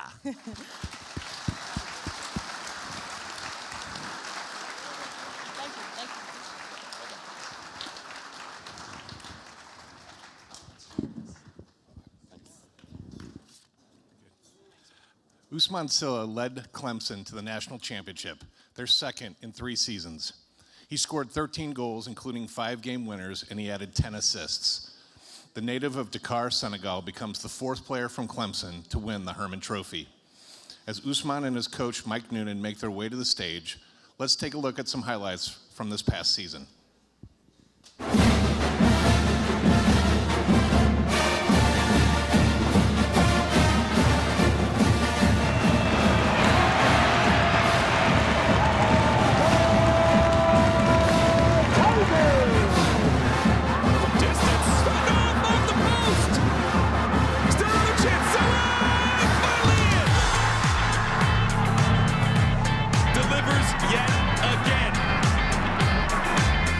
He's a player that wants the ball to feet as much as possible. So to Silla, here he is, Silla, oh, that's brilliant! Usman Silla putting on a show! And Silla, the first team All-ACC guy, delivers yet again.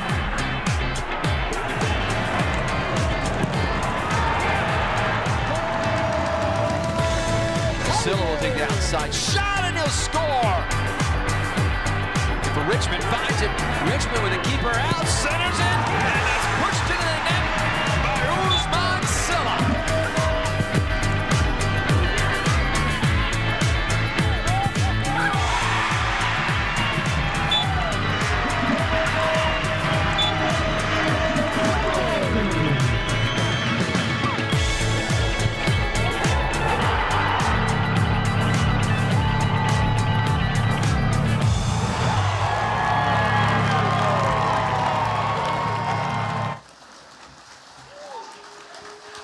Wow. Ooh.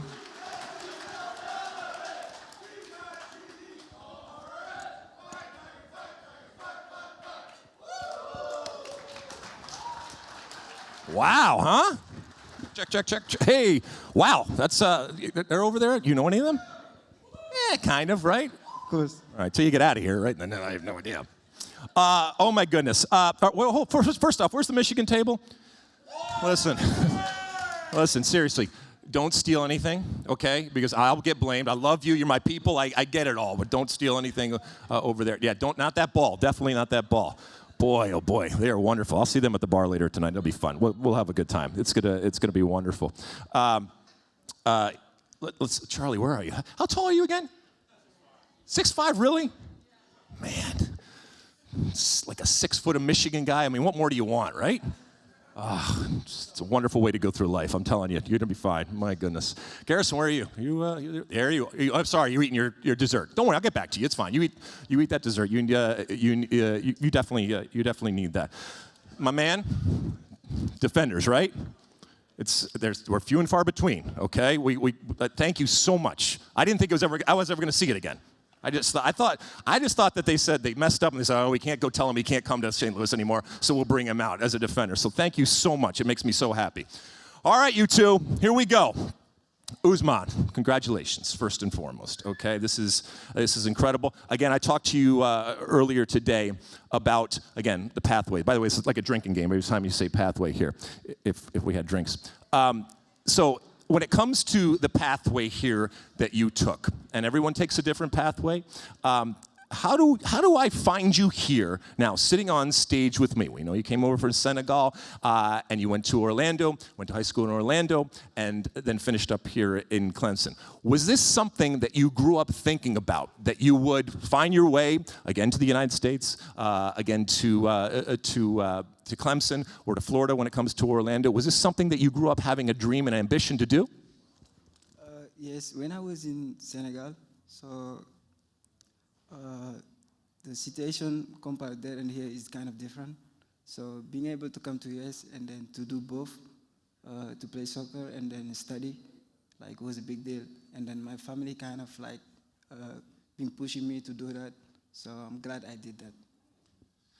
It was so impressive talking to you, Dave, because for people that don't know, first off, English is not your first language. So not only did you come to a new country and a new city and a new environment, but you also had to learn the language very, very quickly. What are the names of those TV shows that you mentioned today in terms of learning English? What are the ones you like? Come on, let us know. The Lion King and Happy Feet. Lion King and Happy Feet. There we go. That's all it takes, folks. That's all it takes. But he hit the ground running. He didn't mess around. On the field, we know about on the field. Off the field, when it comes to his education, obviously learning English, then going to Clemson. And correct me if I'm wrong, you just graduated too, right? Yes, sir.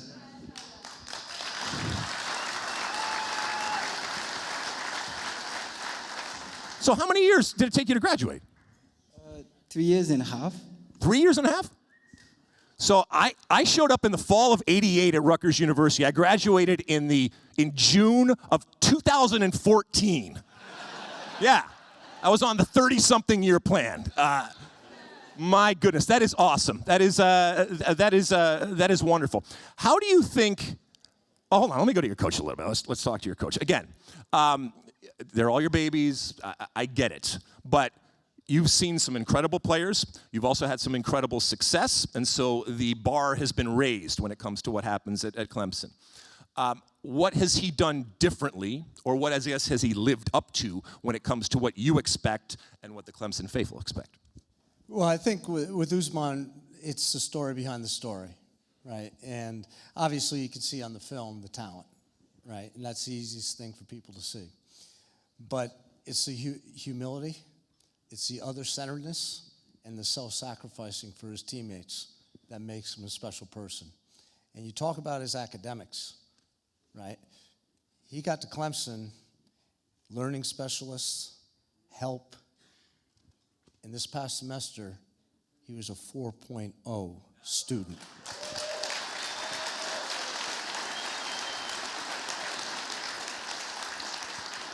So he's the complete player, the total complete player.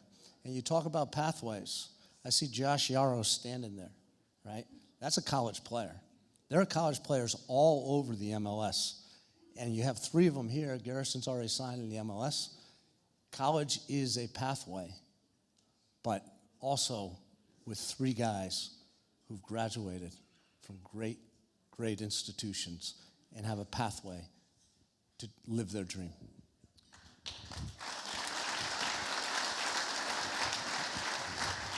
Usman, you mentioned, some of the challenges that you had, including obviously learning English and everything. When you look back on your time, and not just your time at Clemson, but your time in the United States and everything that you've done, give people a little idea of some of the other challenges that you had, coming to a new country, coming to a new culture, and then obviously getting on the actual soccer field, which might have been the most comfortable part of everything.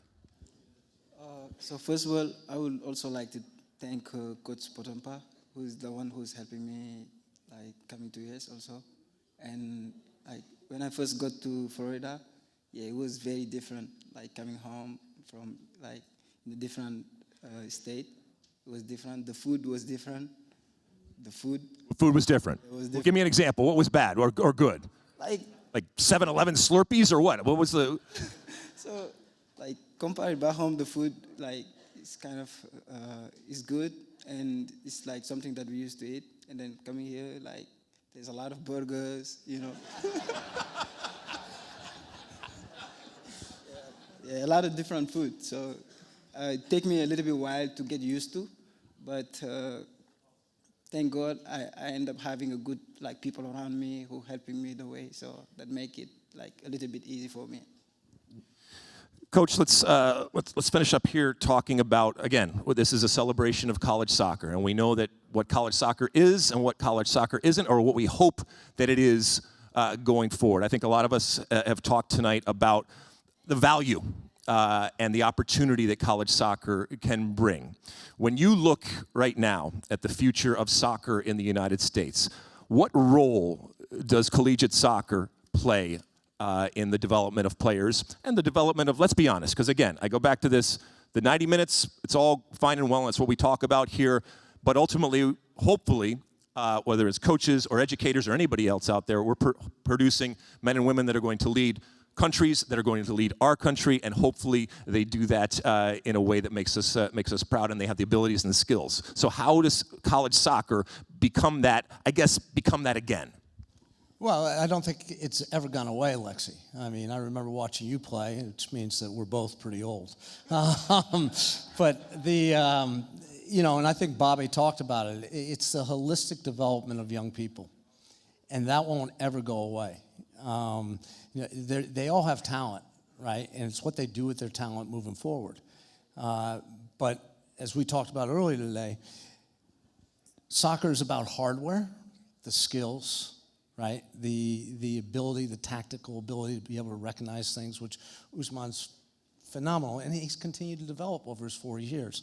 But what college does and how it prepares you, and you'll see this with the 4-year graduates who are playing in the MLS and who are playing overseas, right? Tejan Buchanan from Syracuse just signed with Inter yesterday, right? Now these guys, what they develop in college is the software, right? Just like a computer. Life skills, right? Discipline, understanding how to be a pro. And I think that there will always be a place for that in the American soccer culture. And college soccer will never go away and will always serve a purpose for our players and our universities going forward. Amen. Amen.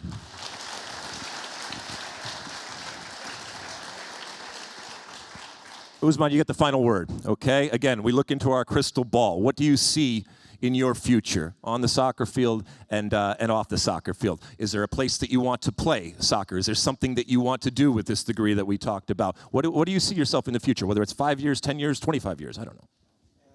Yeah, when we get back to Clemson, so I'm gonna think what is next. That's what like Clemson been teaching me, thinking about what is next.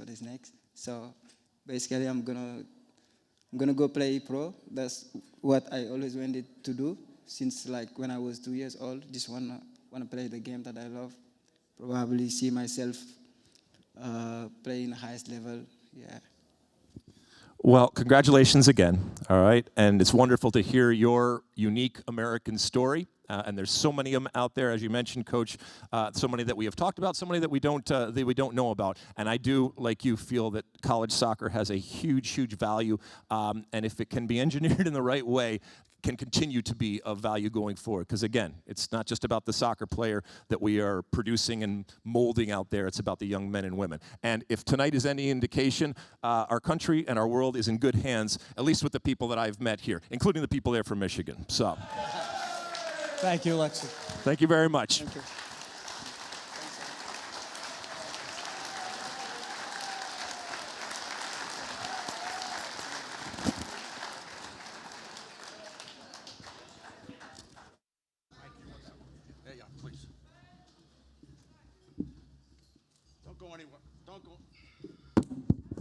Don't go anywhere.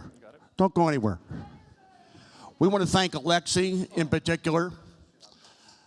The 1994 World Cup coming to our country was the biggest event for soccer in the history of our nation. Everybody said, the United States doesn't deserve a World Cup. They don't have a league. They have no pedigree in the World Cup. Well, not only do they do well in the first 3 games, on July 4th of 94, they play Brazil. And he narrowly missed a slide tackle on Bebeto's shot when Brazil won 1-0. But most importantly, what he's done is used his foundation that he started in 1994 to continue to sell and talk about the sport. It's a great privilege for us to have Lexi Lawless here. Thanks, Lexi.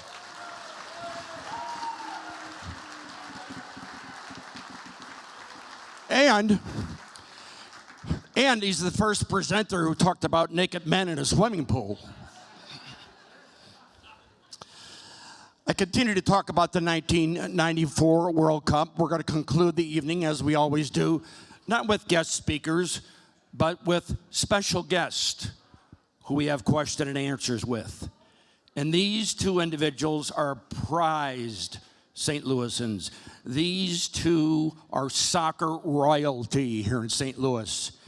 She won a gold medal in Beijing in 2008 with the United States women's national team, and more importantly, won a World Cup in 2015. From University of North Carolina, please welcome Lori Kolupny Lawson.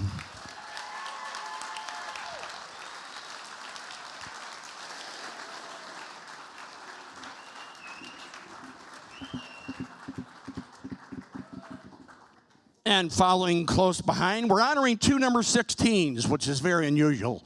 You sometimes honor two 10 shirts, two 16s. I talked about Alexi in the 1994 World Cup. This gentleman likewise played in the 1994 World Cup in the center of the field. To my count, of course I'm extremely prejudiced, never gave a ball away. Wore number 16 for the United States national team. His father was a coach here in St. Louis for decades at Florissant Valley and influenced countless young men. Ladies and gentlemen, nice welcome from Mike Sorber.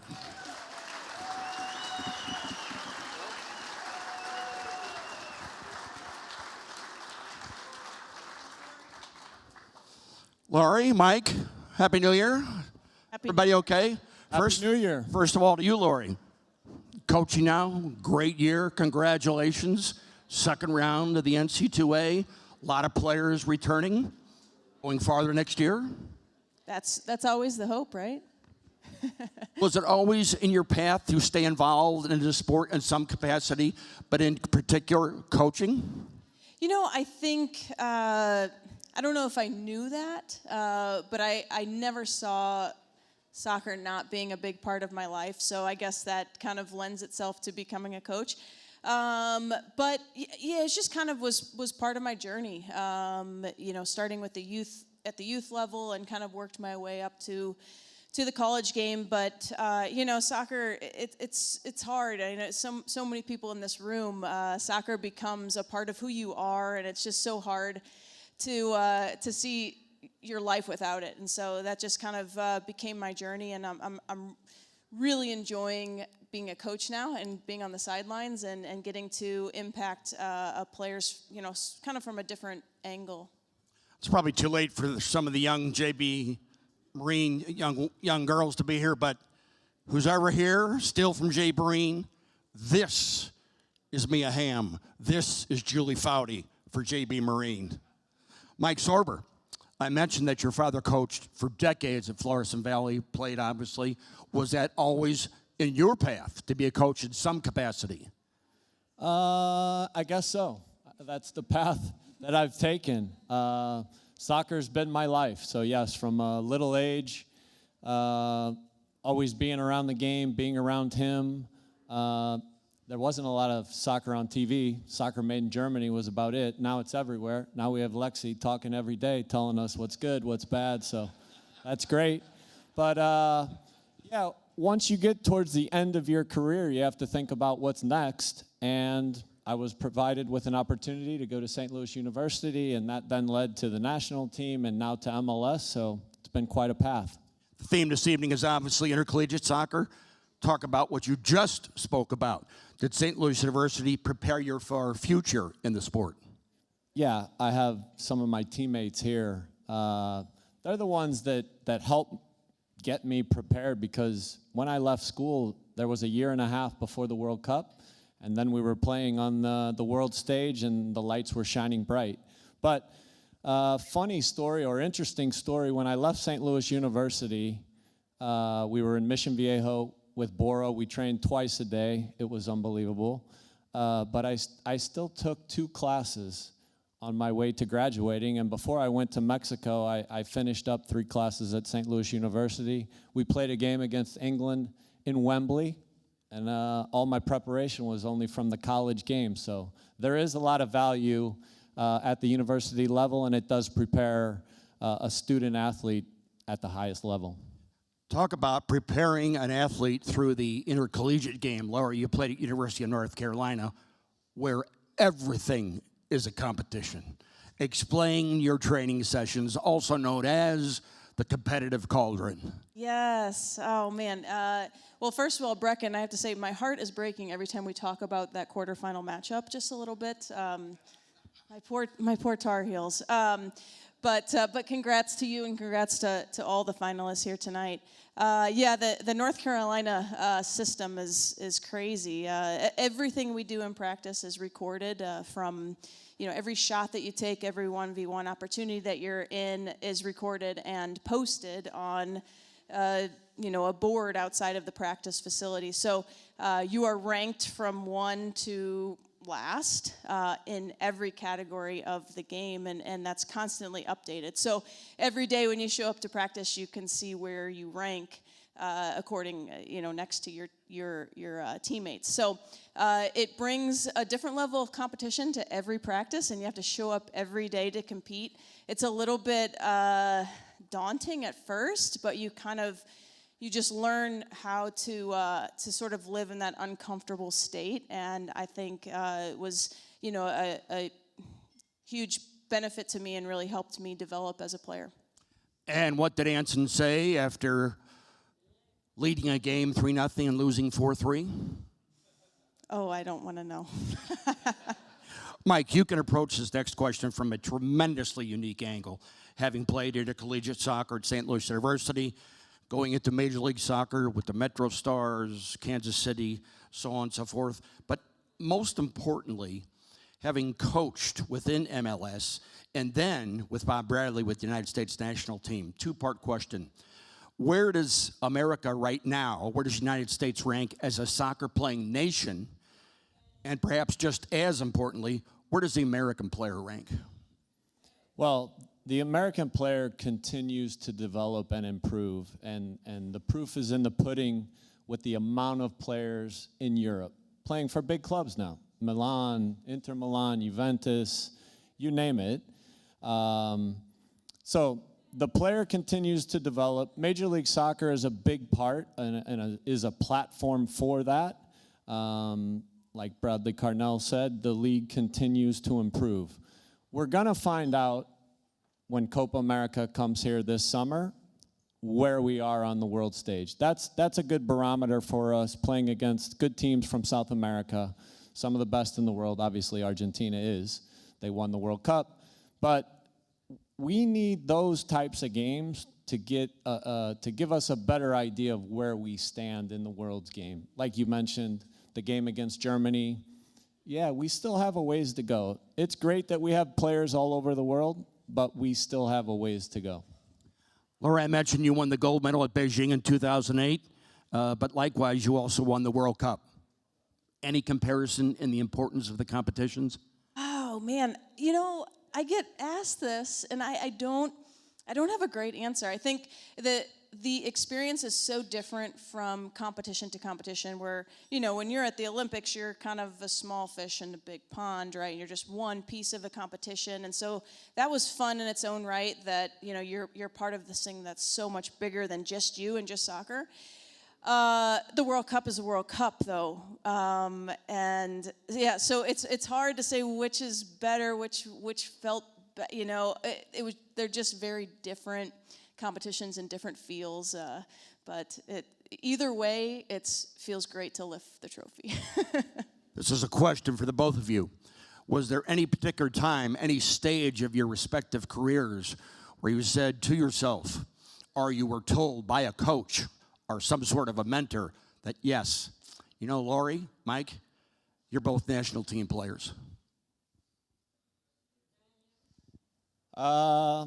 Look, being from St. Louis and the great history and the tradition that we have here, I owe a lot of credit to this city because it prepared me for the world stage. My father told me when I told him that I was called into the national team, he said, look, there are players out there that do certain things better than you, but there's nobody better than you. You can step on the field and you can play with anybody. And I thought that was great advice, and it carried me all the way to through my career. So I was grateful for that. I'm grateful for this city, and it's been a great road so far. Laura, did Anson ever say to you, Klopny, you're a national team player? Yeah, and I think my response was like, okay. For me, it's never about reaching that stage. It was just about enjoying the game. I just love soccer. I loved playing and I loved competing, and wherever I got to is where I got to. But it was never about, that was never the end game. Like, if I make the national team, now that was worth it, or now I'm a success. Like, it's just, we all love soccer. We all enjoy the game, and it's just it's living your passion, and just living in the day to day. The 1999ers, explain to us and to the audience what an inspiration they were to you. Well, it was the first time that I got to see women's soccer on the national stage. And so, I remember watching those games.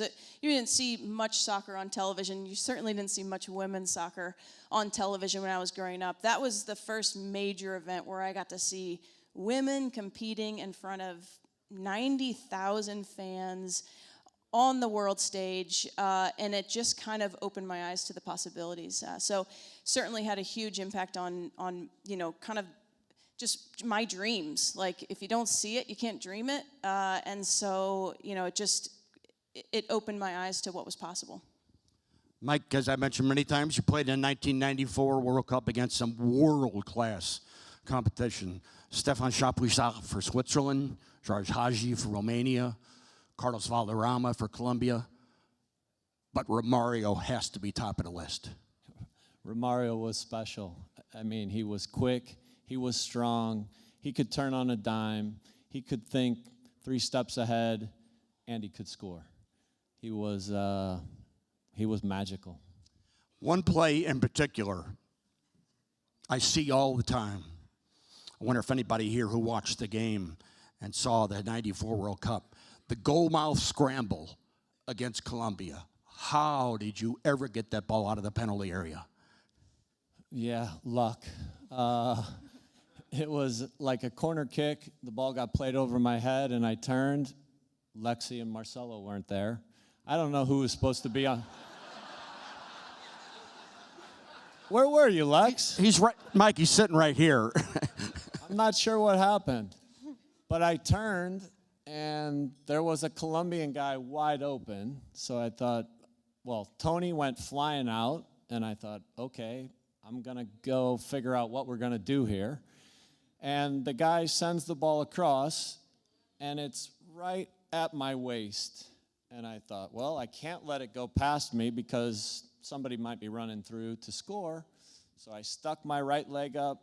It hit my thigh, but then it hit me in the stomach, and now it's going to hit the post. So it hits the post. Now it rebounds back towards you, another Colombian. So as I turned, I'm thinking, where's Lawless? So I turn and I start the lunge, and I got a little piece of it with my foot, and now it's starting to go past me, but Clavijo was there, and he cleared it off the line, and the rest is history. If you watch the Escobars, it's a sad moment. His own goal, but 10 minutes before that, it could have been my own goal. All right, some quick ones before we let you go.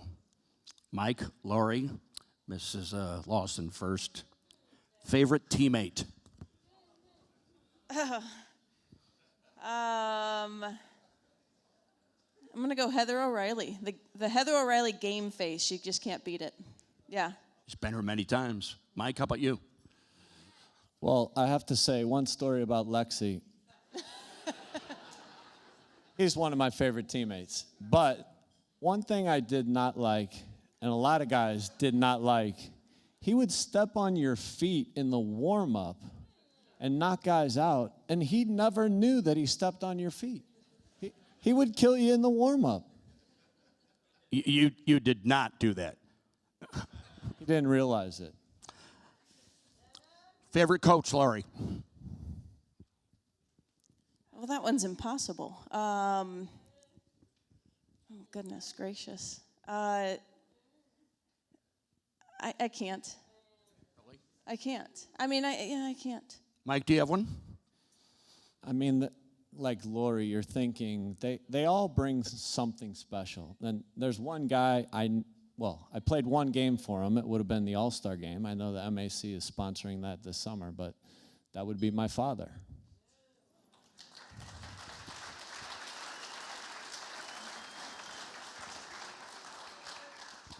And as I mentioned, Pete coached at Florissant Valley, played here in St. Louis during the Halcyon era. Kudos, Ben Miller, Stick, Fuller, whomever. He is how old now? 94. And you name it, he knows it. He still knows that Ferenc Puskás played for the 54 Hungarians. He knows that Bastian Schweinsteiger played for the Chicago Fire. Favorite venue? Lori, favorite venue? Busch Stadium. Speaking of Busch Stadium, what happened on April 4th, 2019? No, I always ask you this question. How do you just pull these? 2015, excuse me. You scored. I scored a goal at Busch Stadium. It was my top moment of my career. What she neglected to say was she scored a goal at Busch Stadium in the United States national team uniform in her home field, home stadium, hometown. Is there anything more compelling? Anything?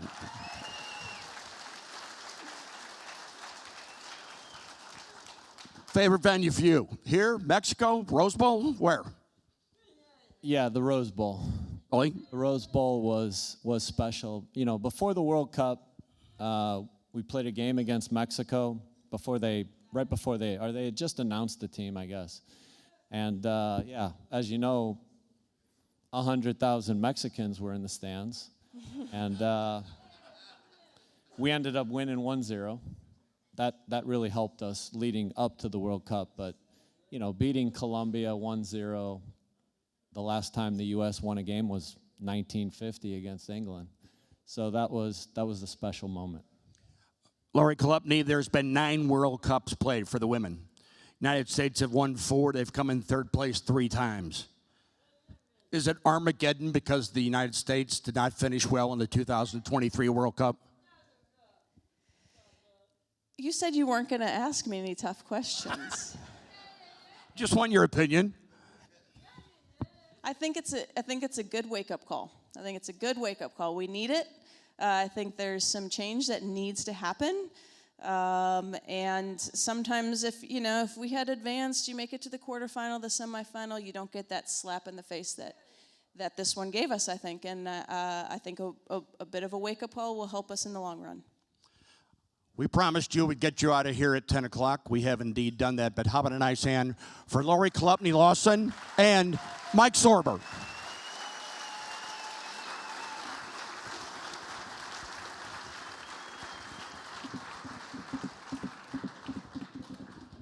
Okay. One last thing. 2 last things, sorry. Outside the ballroom, you can stop by the photo booth and get your photo taken with the Hermann Trophy. And then number 2, soccer.com has provided the soccer balls that are at each table. Those soccer balls are signed by tonight's finalists, and each year we give those away as an attendance prize. So if you look at the inside front cover of your program, if you have a round green sticker on that page, you are the winner, and you can take the ball home. So thanks to everyone. We'll see you at the bar.